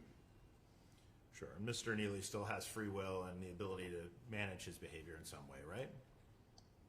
He certainly has free will, and he certainly has some ability to manage his behavior. Now, you came to those numbers based on, or the brain injuries you said you identified in the scans in this case, right? Yes. Now, you didn't conduct any of those scans yourself, did you? No. And you were not present at the time that any of those scans were conducted either, right? No. And you have to rely on the assumption that the scans were performed properly because no one has told you that they were not, correct? That's the standard protocol in the field. But yes, I'm relying on the standard protocol in the field. Okay. And you have to assume that the scans actually came from Shelby Nealy because that's what you were told as well, right? Well, you can check the metadata. The metadata indicates his name. And so unless someone wrote his name in the metadata, I think that, which I think would be highly unlikely in a professional setting, I think I feel reasonably confident that it's his. Sure, but you don't have any personal knowledge one way or the other, right? I mean, I wasn't personally there. I didn't see the tech type his name in, but that's correct. Now, as far as you were aware, none of these scans were reviewed by a radiologist who identified anything, were they? I'm not aware. I haven't seen any other reports. Okay. So you made They may have been reviewed. If they were, I haven't seen those reports. Okay. You made all the impressions of these scans yourself, right? That's correct. And you would agree that medical scans alone cannot establish a medical diagnosis, right? That's correct. You can't make a diagnosis from just scans by itself. Okay. Now, the practice of medicine is divided into a number of different specialties, right? Yes, And you are a board-certified psychiatrist, correct? that's correct. And what body manages or administers board certification for psychiatrists? I think it's the American Board of Psychiatry and Neurology. Okay. And that board certification itself is an important professional milestone, right? It is. Can you explain the process that you went through to become board certified in psychiatry? Well, I completed a residency that made me board eligible, and then I completed a written examination, and I did a practical clinical evaluation in front of a panel of judges. And so after you completed the residency and training, that evaluation that you referred to, that would be testing to show your knowledge in the area, right? That's correct. And the board certification process is the process through which the medical community verifies the knowledge and expertise of a medical doctor in a particular specialty, right? That's correct. Now, after that, you said you worked as a professor at the same school you attended until you retired approximately a decade ago and became a professor emeritus, correct? That's correct. And you have described yourself as a neuropsychiatrist at times. That's correct. But there is no board certification process to certify your knowledge in neuropsychiatry specifically, right? Not that I'm aware of. So there is no testing or any process through which an impartial board or group of any kind verified any specialized knowledge in that field, correct? Not that I'm aware of. So in reality, any psychiatrist who fancies himself a neuropsychiatrist could simply call himself that, perhaps because he finds it more impressive or that's the area he finds interesting, but there isn't anyone to certify a sufficient knowledge base for that, correct? That's true. Now, there is such a process for neurology, right? There is a posture neurology, that's correct. Okay. And the board certification process is, in fact, also granted through the same Board of Psychiatry and Neurology that granted your board certification, correct? That's correct. And you have not gone through the process to become a board certified neurologist, right? That's correct. Now, there is some overlap between psychiatry and neurology, which is why it's a joint board. So psychiatry has a significant chunk of neurology, and neurology has a significant chunk of psychiatry. Now, there's also a similar process for radiology, right? There is. And throughout the course of your career, you never became a board certified radiologist, did you? No, I've never been a board certified radiologist. Okay. And would it be fair to describe radiology as the branch of medicine that uses imaging and technology to diagnose and treat disease? Yes. And so, to be clear, you are not board certified in the branch of medicine that uses imaging and technology to diagnose and treat disease then, right? That's correct. But despite that lack of certification, you were the person who examined the scans in this case, and the impressions you made of the images are how you drew your conclusions, right? Can you repeat the question? I didn't quite hear what you were asking. Despite your lack of certification in that specialty, you are the person who made the impressions in these scans so that you could draw your conclusions, correct? That's correct. Okay. And you never conducted a medical examination of Mr. Nealy yourself, right? That's correct. In fact, you have never even spoken to Mr. Nealy. Is that true? That's correct. And you did not interview other people in relation to this case either, right? I did not interview anyone else. I read a lot of transcripts, but I didn't interview anyone. Okay. So you based your conclusions on reading older reports and medical records that indicated Mr. Nealy had previously suffered from head injuries, as well as watching the interview with the detective and reading the transcripts of several defense experts, specifically Dr. Woe, Dr. Holmes, and Dr. Campbell, correct? That's correct. Now, you mentioned that you had started your initial analysis first, but you didn't render any conclusions until after you had reviewed all that material, right? That's correct. Now, a complete review of Mr. Nealy's history and behavior is important to the diagnosis process, right? It is. And you came to your final conclusions in this case and prepared your testimony after you reviewed the testimony of the other defense experts, right? That's correct. Now, I'm sure the court was shocked to hear this, but your conclusions were essentially that all the problems identified by the other experts were corroborated in what you saw in the scans, right? I believe that to be true, yes. And based on that, you did some mathematical calculations and alleged that the problems, and that the alleged problems come to a likelihood that each of the injuries would affect Mr. Nealy's behavior in some specific way, right? Yes.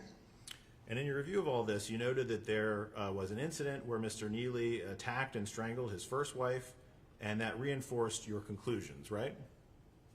Yes, it seems like from what I read, that occurred after his first head injury. And that would have been on slide 11 of your presentation, where you noted that Mr. Nealy suffered the head trauma on December 16th, 2012, right? That first head trauma? Okay. Right. And you indicated on that slide that there was evidence that Mr. Nealy became more violent after the head injury, and you pointed to the episode where Mr. Nealy had beaten and strangled his first wife because she said, "Don't smoke marijuana around the baby," right? Yes. Where did you get the date for that incident? It was in one of the records I reviewed. I mean, I can dig it up, but I don't have it in memory. Would it surprise you to learn that the records, the medical records that you were provided, actually show the incident where Mr. Nealy beat and strangled his first wife occurred on October 27th, 2012, not 2013 as you put on your slide? It's possible that there may have been a clerical error in my part. So those same medical records that are already in evidence in this case indicate that that incident happened 2 months before Mr. Nealy's noted head injury. Okay. Now, wouldn't that impact your conclusion about escalating violent behavior afterwards? It would, yes, And in reality, that episode demonstrates that Mr. Nealy had the same violent tendencies before his alleged head trauma, doesn't it? If what you're saying is correct, that the dates were prior to the head injury, then that would be correct. Okay.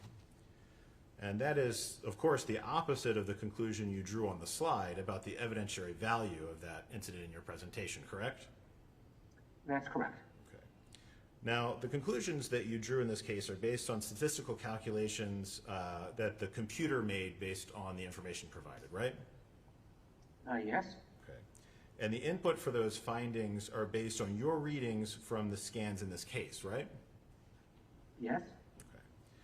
Okay. And those statistics are generated based on statistical samples that are compiled and maintained on the computer, right? Yes. And then the computer does the math for you based on what you've entered in, correct? Yes.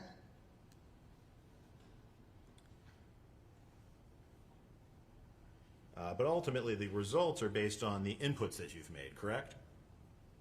Yes. Okay.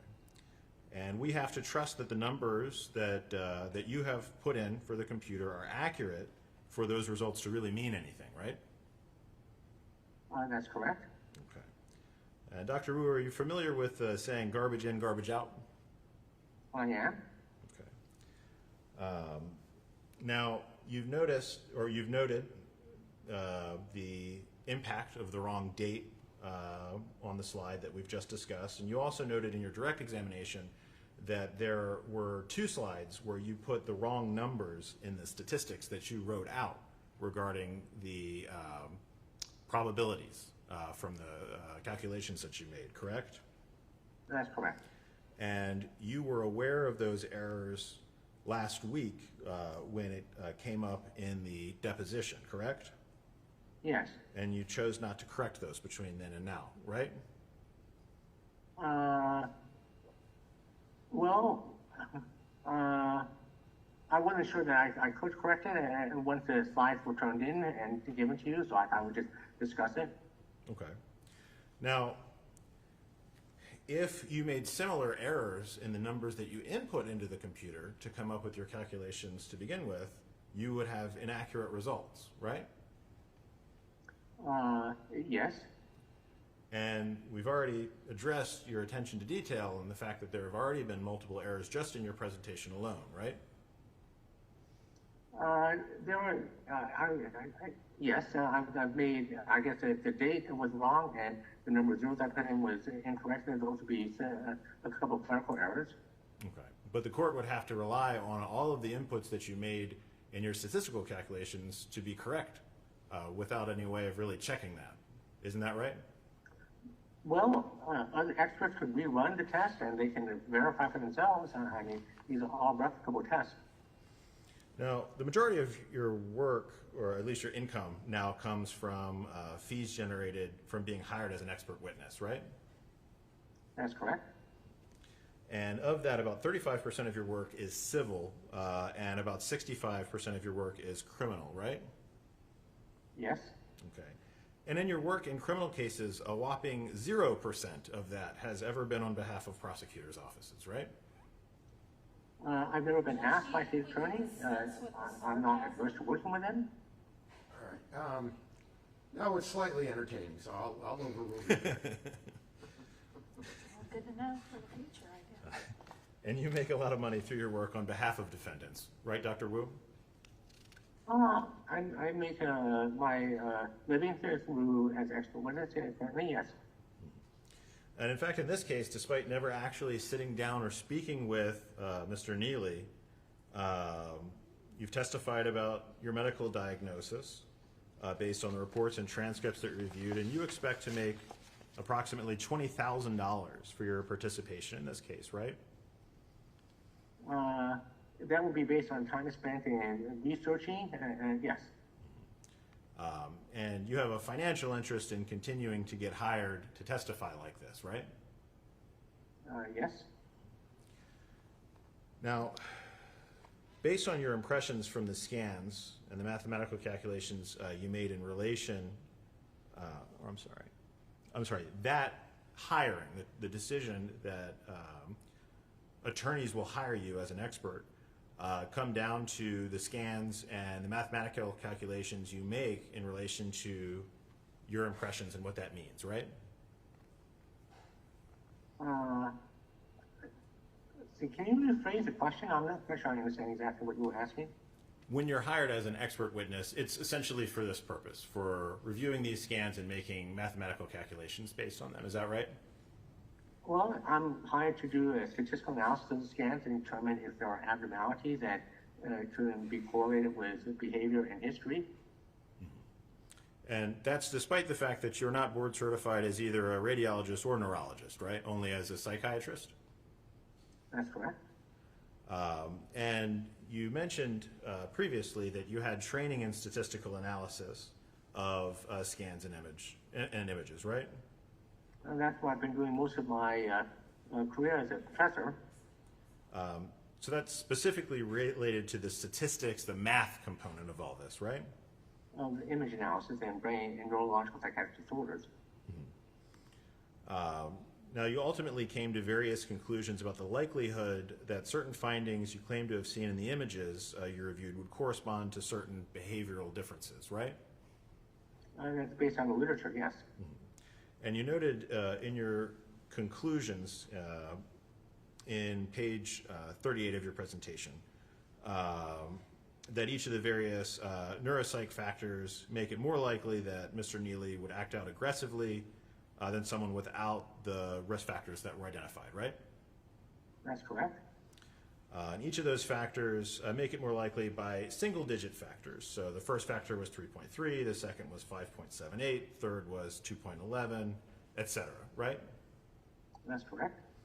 And those factors were things like the TBI, stress, ADD, and things of that nature, right? Yes, In fact, you had a multiplier of 9.8 because of the ADD specifically, right? that's correct. And you also had factors noted for psychosis, which you multiplied your total number by 4 based on that, right? That was one possible additional factor that was mentioned in some of the records. So you included that because you felt that it was possible Mr. Nealy might have had psychosis at some point, right? Yes, it was mentioned by one of in the record by one of the, I guess, treaters or. And I believe that you said that it was based on your understanding that at least one individual raised the issue that Nealy may have had some form of psychosis at some point in those records, right? That's correct. So you didn't see anything formally diagnosing Mr. Nealy with psychosis, did you? No. And did you formally diagnose Mr. Nealy with psychosis? No. But you included that in your calculations and multiplied your numbers by 4 based on the possibility that he might have had psychosis at some point, right? That's correct. And when you multiplied all those factors together, all those single-digit multipliers, you multiplied with each other and came to the rather high number of 3,202.8 times more likely that Mr. Nealy would be to act out violently than someone without those factors, right? That's correct. And in coming to that number, you assigned a factor for stress where you multiplied your numbers by 2.03, right? Yes. And the thing that was stressing Mr. Nealy out at the time of these 3 murders was that he might get caught for having previously killed his wife, right? That's correct. So your numbers were multiplied by 2.03 because he was stressed that he might get caught, and by 4 because someone said at some point in his life that he might have psychosis, right? That's correct. And 9.8 times was assessed for ADD, right? That's correct. Really, it's not a very high bar for what you include in this multiplication equation that you've come up with, is it? Well, I would say the psychosis is probably the only iffy factor. If you exclude psychoses, it would still be 800 times. Now, you also mentioned in your presentation the famous case of Phineas Gage with a tamping rod that went through his skull and damaged the frontal lobe of his brain, right? Correct. That was a much more significant injury than anything Mr. Nealy was ever alleged to have had, right? Yes, it was certainly much greater, but it was in the precisely same area. Mm-hmm. And it would have had a much more significant injury that would have had more significant effect on Mr. Gage than anything that happened to Mr. Nealy, right? Yes. Okay. Now, regardless, your impression that based on the factors you discussed, Mr. Nealy, your impression was that based on the factors, Mr. Nealy is just inherently more violent, more likely to engage in violence than the average person, right? It is more neurologically compromised in its ability to regulate aggression because of multiple factors, yes. Well, but based on those factors, you assert that he is 3,202.8 times more likely to respond violently than the average person, right? With this combination of factors, yes. Mm-hmm. That's a very big number. That sounds pretty bad, right? It is a large number, yes. Now, would it surprise you that another defense expert testified in this case who you did not get to review, and that was Raul Bonasco, who testified that Mr. Nealy had been a model inmate and he had not had any issues controlling his behavior in custody? That would not surprise me if someone's in a structured setting and again, yeah, that's certainly what we call an external constraint, you know. Well, wouldn't his ability to conform his behavior to the expectations be a relevant factor in determining his behavior and coming to the conclusions that you came to in this case? You mean the fact that he was able to control his behavior in prison? Yes, in custody and jail. Well, I mean, in a constrained environment where things are highly regulated, individuals are much less likely to act out. Well, would it surprise you that the other expert, Raul Benasco, testified regarding the frequency of behavioral problems in custody in the jail, including in segregated, highly confined custody like Mr. Nealy has been in? So exactly what was the question? Would that surprise you, that other individuals have trouble regulating their impulses and becoming violent, whereas Mr. Nealy did not while in custody? I wouldn't be surprised that other individuals might have trouble. Hang on a second. I'm going to object to the mischaracterization of Benasco's testimony. All right, well, I'll allow you to ask about it on redirect. So you may continue. What's that, Judge? You may continue. Okay. Dr. Wu, you may answer the question. Yeah, it wouldn't surprise me that some individuals might have trouble controlling their behavior in prison, whereas others may be able to. And that is bearing in mind that you assert that Mr. Nealy is 3,202.8 times more likely to respond violently to circumstances, correct? And that's correct.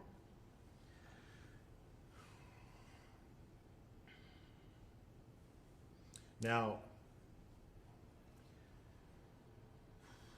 so you're saying that it does not surprise you that Mr. Nealy has been able to behave himself in jail despite the increased likelihood that you feel that he will act impulsively or violently then, right?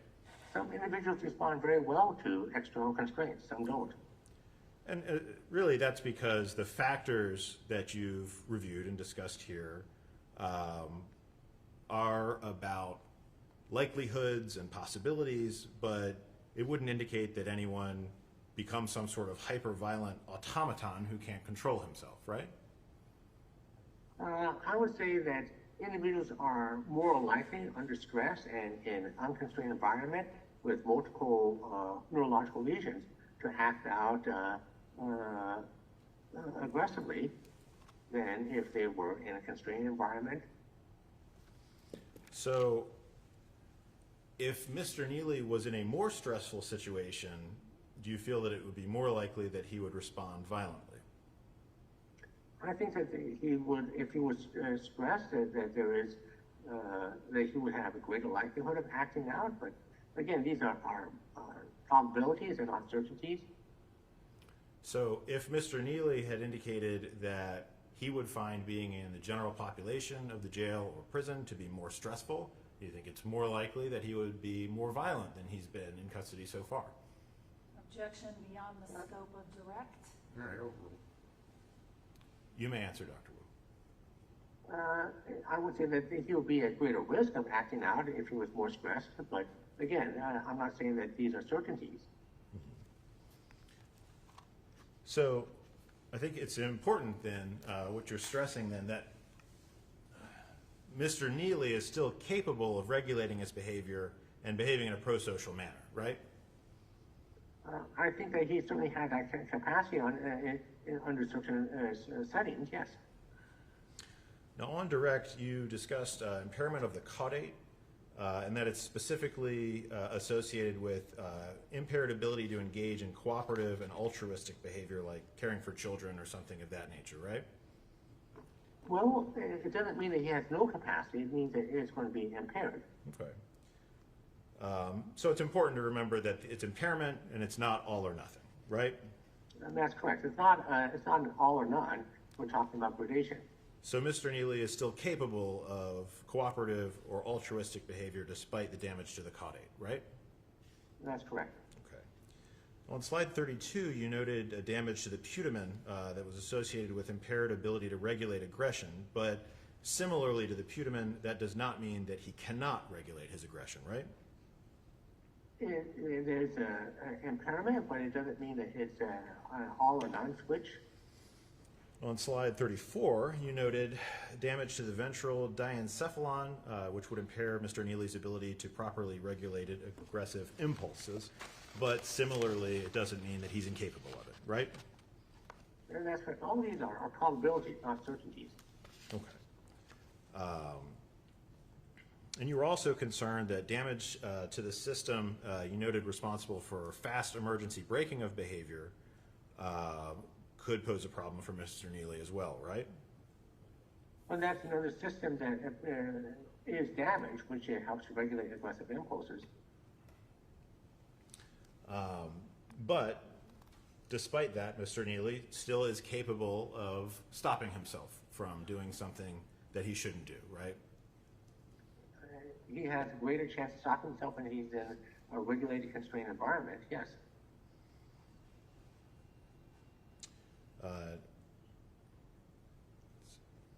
And you are aware of the circumstances of the 3 murders that we're here for today, as you discussed on your direct examination, right, Dr. Wu? Yes, I'm familiar with the facts of the murder. And even if the issues you identified reduced Mr. Nealy's ability to regulate impulsive, aggressive behavior, the circumstances of the case before us today were not a spur-of-the-moment impulsive act, right? They were not a spur-of-the-moment impulsive act. They were an expression of a long-term impulsive act. Mm-hmm. And you feel that it is a long-term impulsive act because it was a bad plan, right? I think that clearly it's something that was an inappropriate aggressive impulse that he was harboring for an extended period of time. But I think that it was, in my opinion, a stupid plan. But a stupid plan is still a plan, right? It's still a plan, yes. It doesn't mean that he's incapable of planning. Mm-hmm. It's just that, he has what we would call myopia for consequences. Mm-hmm. And in this case, his original bad plan to try to get away with killing his wife, he carried out over the course of about a year, almost a year. And the second plan, to kill his in-laws, took weeks, if not months, to carry out, right? Yes. And that's not really a fast emergency braking situation, is it, Dr. Wu? I would say that that's correct. This particular was not a fast emergency braking system, but I think that sometimes people might have a desire to do some harm, but then at the last second they might check themselves. I don't think he would have had any. I think his ability to check himself at the last second would have been impaired. So that would have been impaired, but he still would have had the ability to stop himself from going through with this decision many times over the course of weeks or months, right? Well, I think that he had this long-term aggressive impulse, which was not dampened by appropriate ability to process guilt and so many other systems of regulate aggression. And I think that it was a long-term inappropriate aggressive impulse that was the result of neurological compromise to systems that normally regulate aggressive impulses.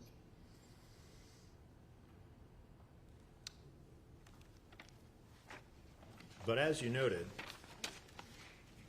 all of your findings indicate impairments and likelihoods, but he still has the ability to control himself.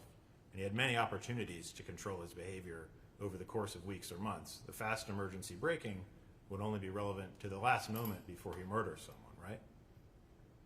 That would be relevant to the last moment he murdered, but I think that because of the neurological impairment and his ability to check his aggression and his impaired ability to experience, I think, a normal degree of guilt or morality because of neurological compromises or brain damage, I think that he harbored these long-term aggressive impulses, which he planned for, which resulted in the unfortunate demise of these 3 individuals. You also felt that Mr. Nealy's ability to feel shame or guilt for his actions was impaired, right? I believe that he has some impairment in this area. I don't think that again, it's an all or none switch. I'm not saying he has zero capacity, but I think that normally, people have all kinds of homicidal fantasies, not uncommon, but normally we check those because we think about the consequences, we feel guilty. I think that those kinds of ability to consider consequences or those feel guilty was neurologically compromised in Mr. Nealy.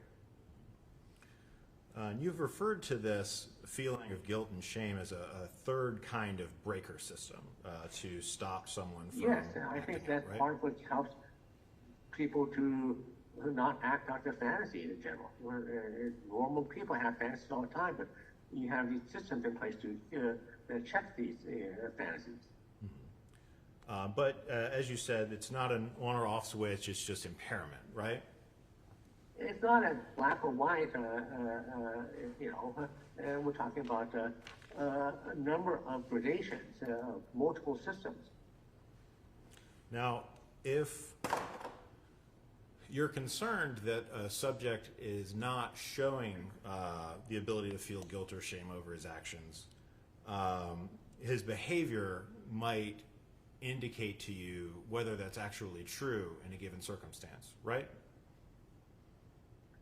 I guess it depends on the circumstances. So, if someone was not feeling guilt or shame in the moment of their actions, you might not expect them to cover the faces of the victims that they've killed, would you? Again, it's not all or none. I mean, it doesn't mean that there's no capacity to have some shame and guilt after the fact. I mean, well, before then, you wouldn't expect that person to hesitate to kill his friend and brother-in-law then because he wanted to spend the last night with him and he claimed he didn't want his friend to suffer.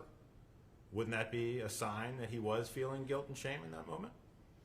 He had some guilt, not enough to keep him from killing this individual for what I thought was a stupid reason.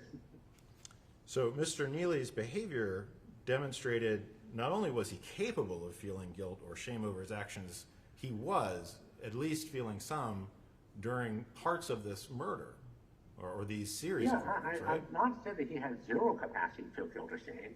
I'm just saying that he had enough, he was compromised to the point that he couldn't stop himself from carrying out these senseless, stupid murders, in my opinion, by what I think other people would have experienced as guilt, which would have kept them from doing this.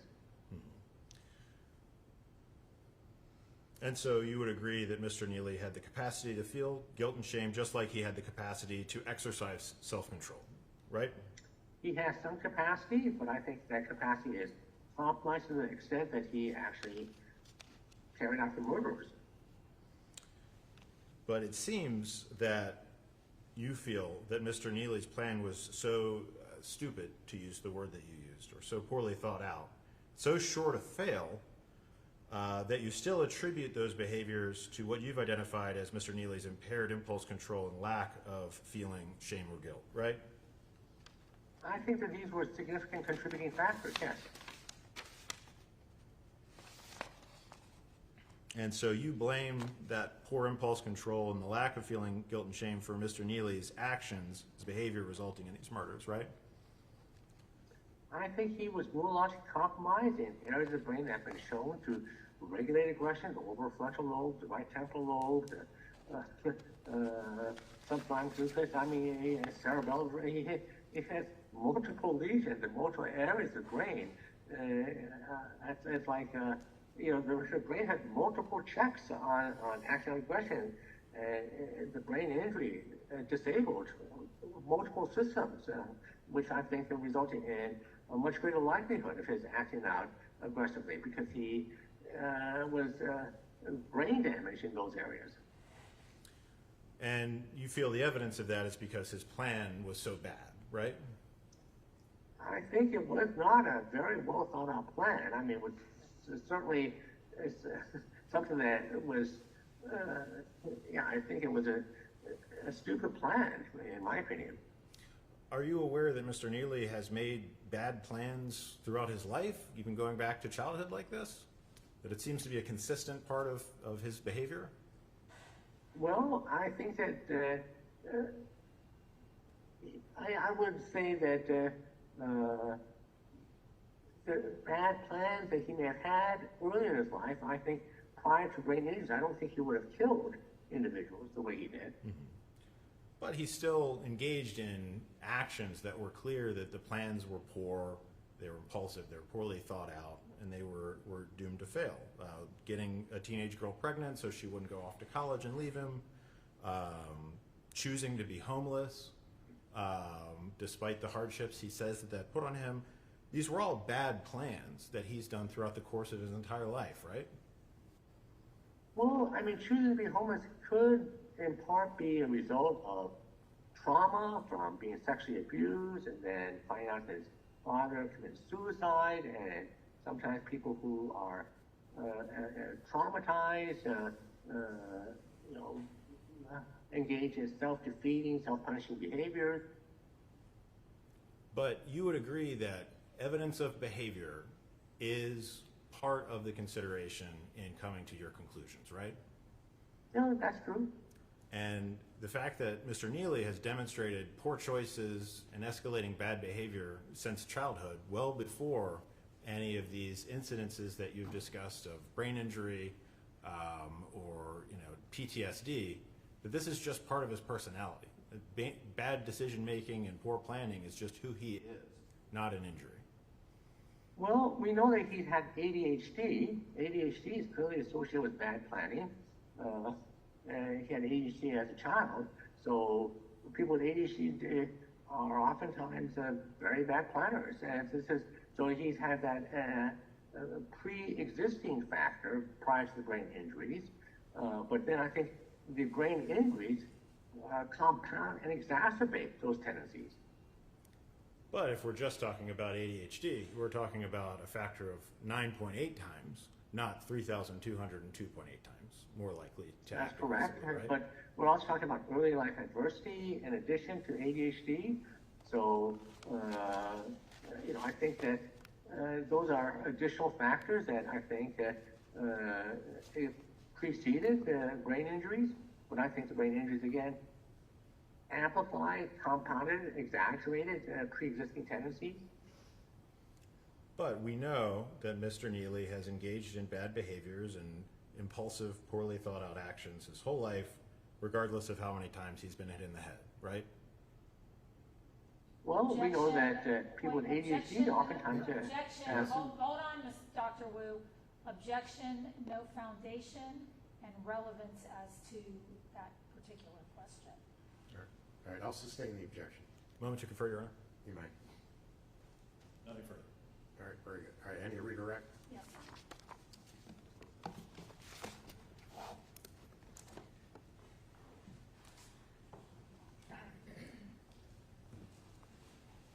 Dr. Wu, you testified just a minute ago about self-defeating behavior and that being part of PTSD when the prosecutor was asking you about choosing to be homeless and those sorts of things in the past.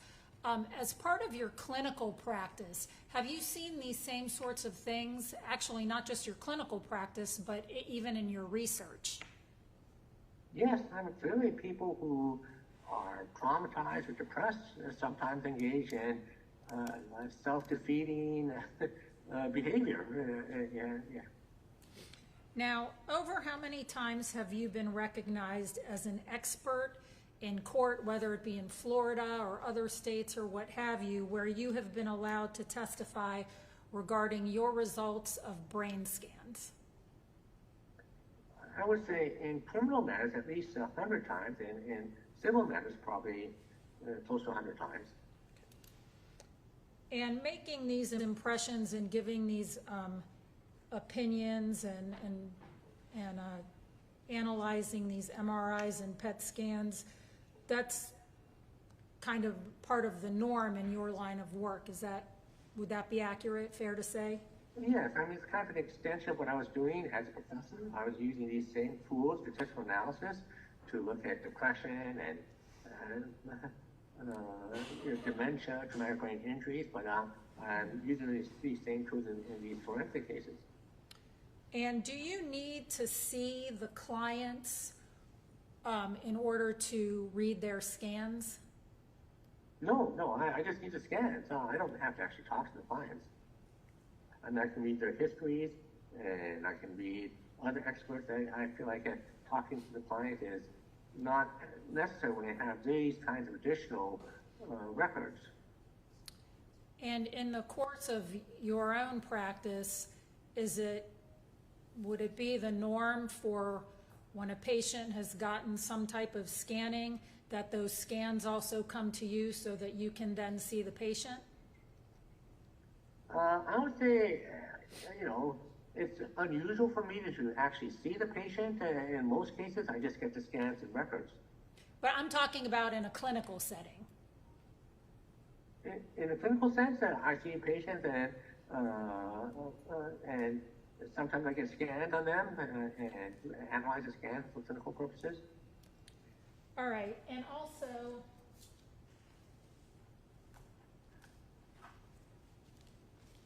if we look at pages 4 and 13, one is your report on the PET scan, one is your report on the MRI. And if we look at page 4, the prosecutor asked you about what you reviewed and when you reviewed it. It indicates in those slides that clinical correlation is recommended. Records can be forwarded for clinical correlation, correct? Yes.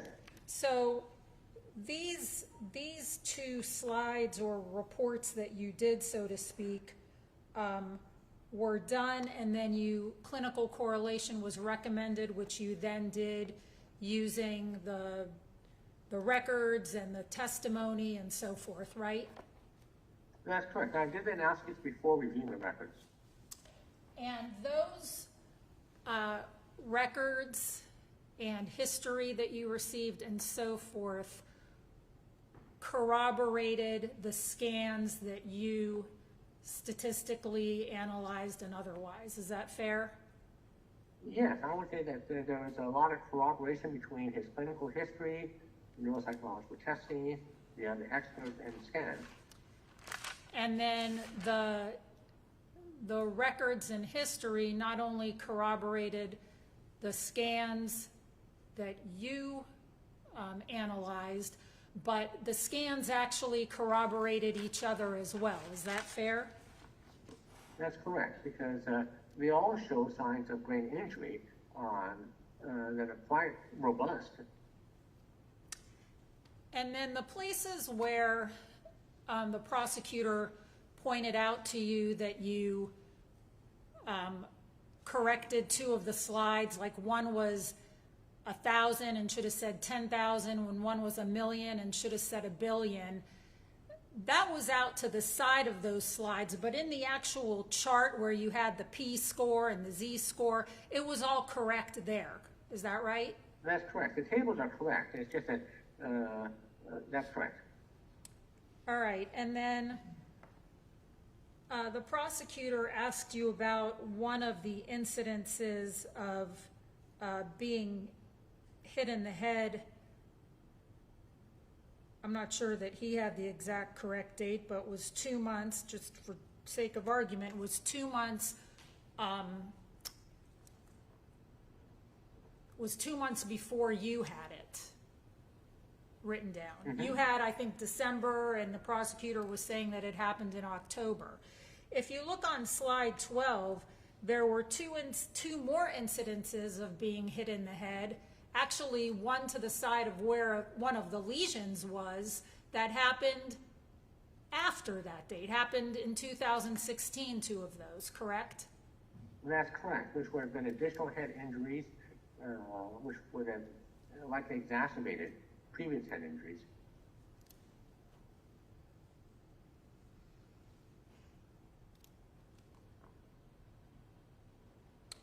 And you talked about the stress on Mr. Nealy, And one of the stressors you actually mentioned in your deposition had to do with his fear of his wife's family getting custody of the kids. Is that correct? Yes, that's what I read somewhere.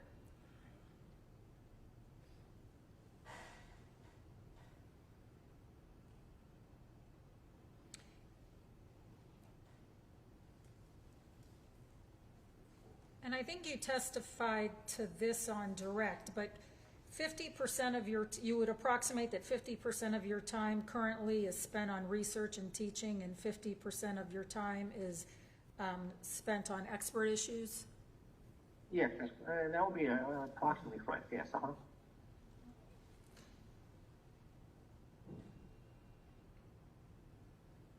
I don't have any other questions. All right. Thank you. All right, thank you, Dr. Wu. Okay, thank you, Arm. All right, so I don't know how much more we have to go. Does the defense have anything else in regard to a presentation today? No. All right, so no sense of taking a lunch or anything. So, State, you want to put on that small portion of the video? Yes, Judge, and just to keep the record clean, we would ask to admit this as stage 1 for the Spencer hearing. It's the same as the court exhibit, but... Judge, I'm going to object on the previous ground stated, as well as adding relevance to that objection. All right, and again, it involves non-statutory mitigator number 4. Shelby Nealy pled guilty and accepted responsibility for the 3 murders in the case.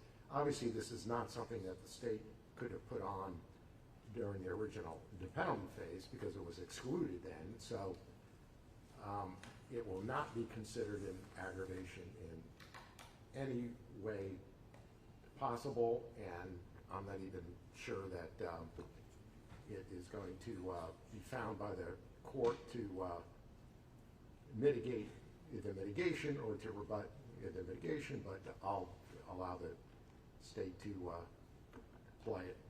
Well, that was, I guess I have another objection to add, because my question was going to be, what is their foundation for that it rebuts that mitigator? And I don't think there's any foundation because they don't know, because it's attorney-client privilege. And it's not what they say. I can tell the court that. Well, in the indictment, there were 3 counts, I believe, of animal abuse. Obviously, if he had gone to trial, the jury would have heard all about that.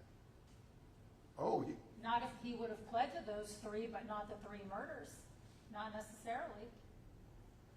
No, I mean, the jury would have heard about it all. So the court excluded all of that because he pled to the murders.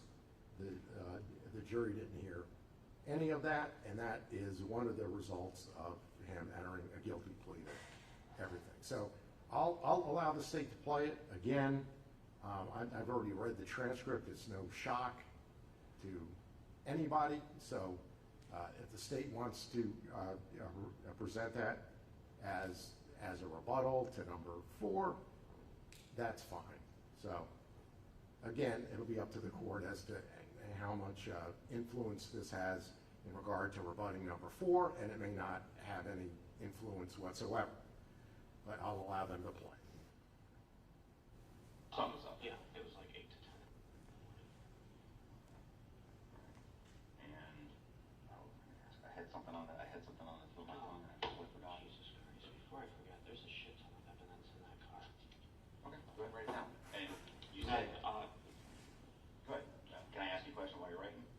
I don't want to disrupt your chain of thought, but you said before the dogs. All right. Do you want me to turn it up all the way again like I had it before as far as the volume is concerned? All right, so let's do that, and then you can start over again. So I'll just...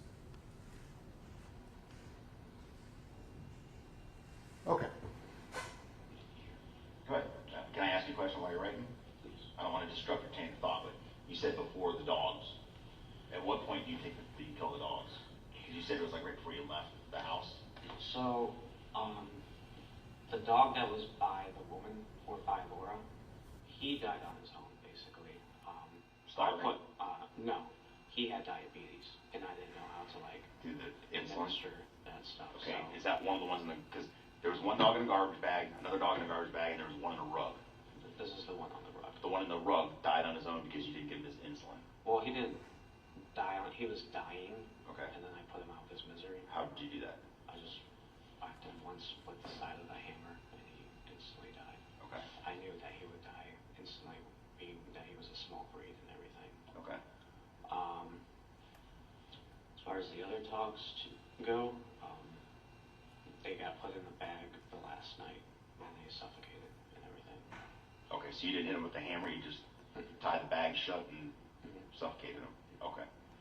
Because I examined the dogs, I mean, I couldn't see any like obvious damage. So that was one of my theories, was that they suffocated. The only thing was. That's it, Judge. Okay. All right. Anything else from? May I approach the court just to get the exhibit? Yes. And to be clear, defense is not objecting to authentication, correct? I'm sorry. You're not objecting to authentication. I understand you have other objections, but No, that's an accurate rendition of the interview. Okay. All right, so this is State's Exhibit number 1 for the Spencer hearing. nothing else from the state, Judge. All right, so anything else from anybody, except we need to schedule a couple of dates in the future. Anything else? Judge, I'm going to see if the copy of the PowerPoint that I shared with the court reporter, if I can maybe use that to introduce, and then I can give her a digital copy. She nods that that's something that we can do. So Okay, we'll very do good. that. And then the only other thing would be scheduling purposes. Right. All right, so we need to schedule a date when you can submit a brief, I guess. And again, it's not mandatory to do that. If you want to put something in writing in regard to things, you can go ahead and do that. And if you don't have to. I don't think it's mandatory. So we'll set that date, and then we'll set the sentencing date. All right, so I'm sure everyone wants to work on this during Christmas. So when would you like the date for when something in writing is due?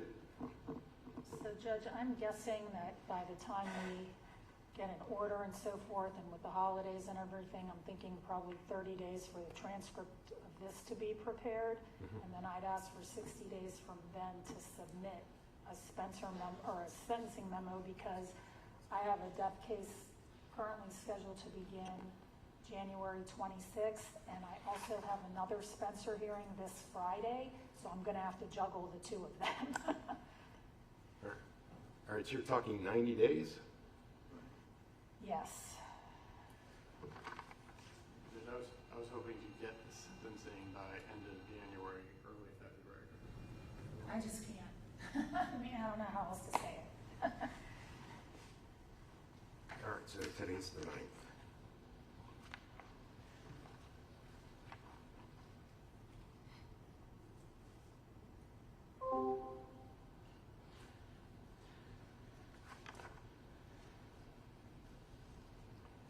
Can we at least get the brief in by February 27, the end of February?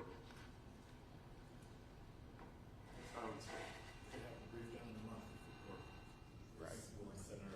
The 27th of February.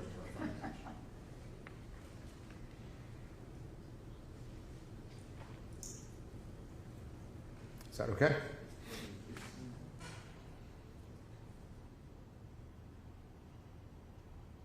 Court said February. 27, so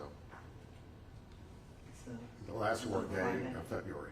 Can we, yeah, can we make it March 2nd instead? I mean, it gives us that weekend to,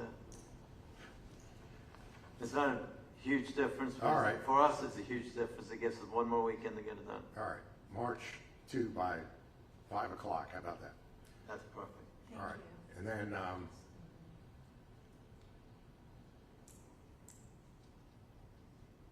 then we'll have the sentencing. Send that to your JA as well, file it. Yeah, What was that? yeah, Send it to the JA as well as file it. Okay. yeah. And then obviously, under the new law, I have to draft an order either way, no matter what the sentence is now. That's new. Maybe April sentencing?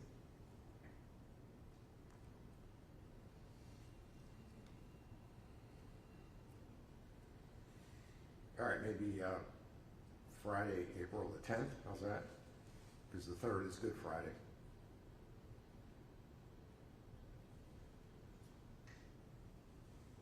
I'm available. That's the earliest date we can get. I'm available, Your Honor. April 10th.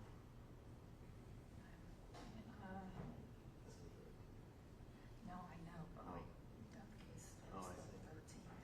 13th. Yeah, I'm available. All right. Yeah, I mean, there's really not much for you to do. No, it's just, I have a death case that starts on the 13th, and I know we're usually doing hearings like the whole end of the prior week. That's why I was. All right. So let's do it at 1:30, okay, so that we're here by ourselves and it's not going to be a huge group in here on other cases. Yes. So April 10th at 1:30? Right. And will it be in your regular courtroom, or do we not know yet? Well, the victim's family will probably be here for that, so there may be a number of people. So why don't we do it in here? Okay. It's better if it's all spread out, I think, and we're not all close to each other. In other words, the victim's family and the defendant being very close, like in courtroom 9. And I believe during the course of the sentencing in front of the jury that the court indicated that the victim's family would be able to speak. And I know that it's not going to weigh on the court's decision, but I know that they desire to do so.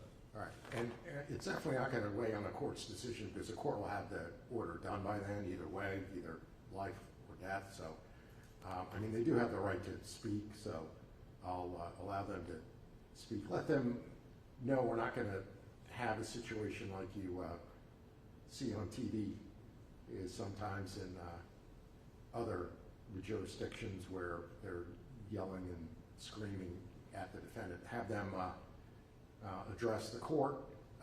Obviously, they did fine during the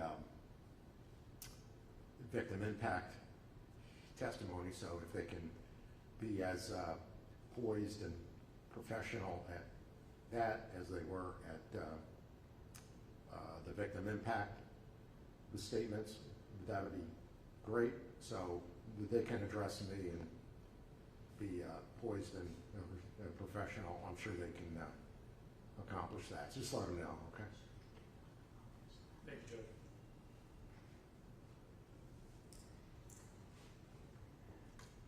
All right, and then if any of the victim's family wants to appear by Zoom, we can do that. I know that some of them are probably going to want to be here in person. Just let my JA know in advance if you want a Zoom link. Yes, Judge. Thank you, Judge. All right. I think that's it. Donna, would the court consider ordering the transcripts so that we make sure there are no delays for JAC? And Yeah, I will sign one of those today, okay? okay, I think all the other transcripts have been done, except for Dyer and this, because it just happened. correct. So, I think we'll need more data because of the trial.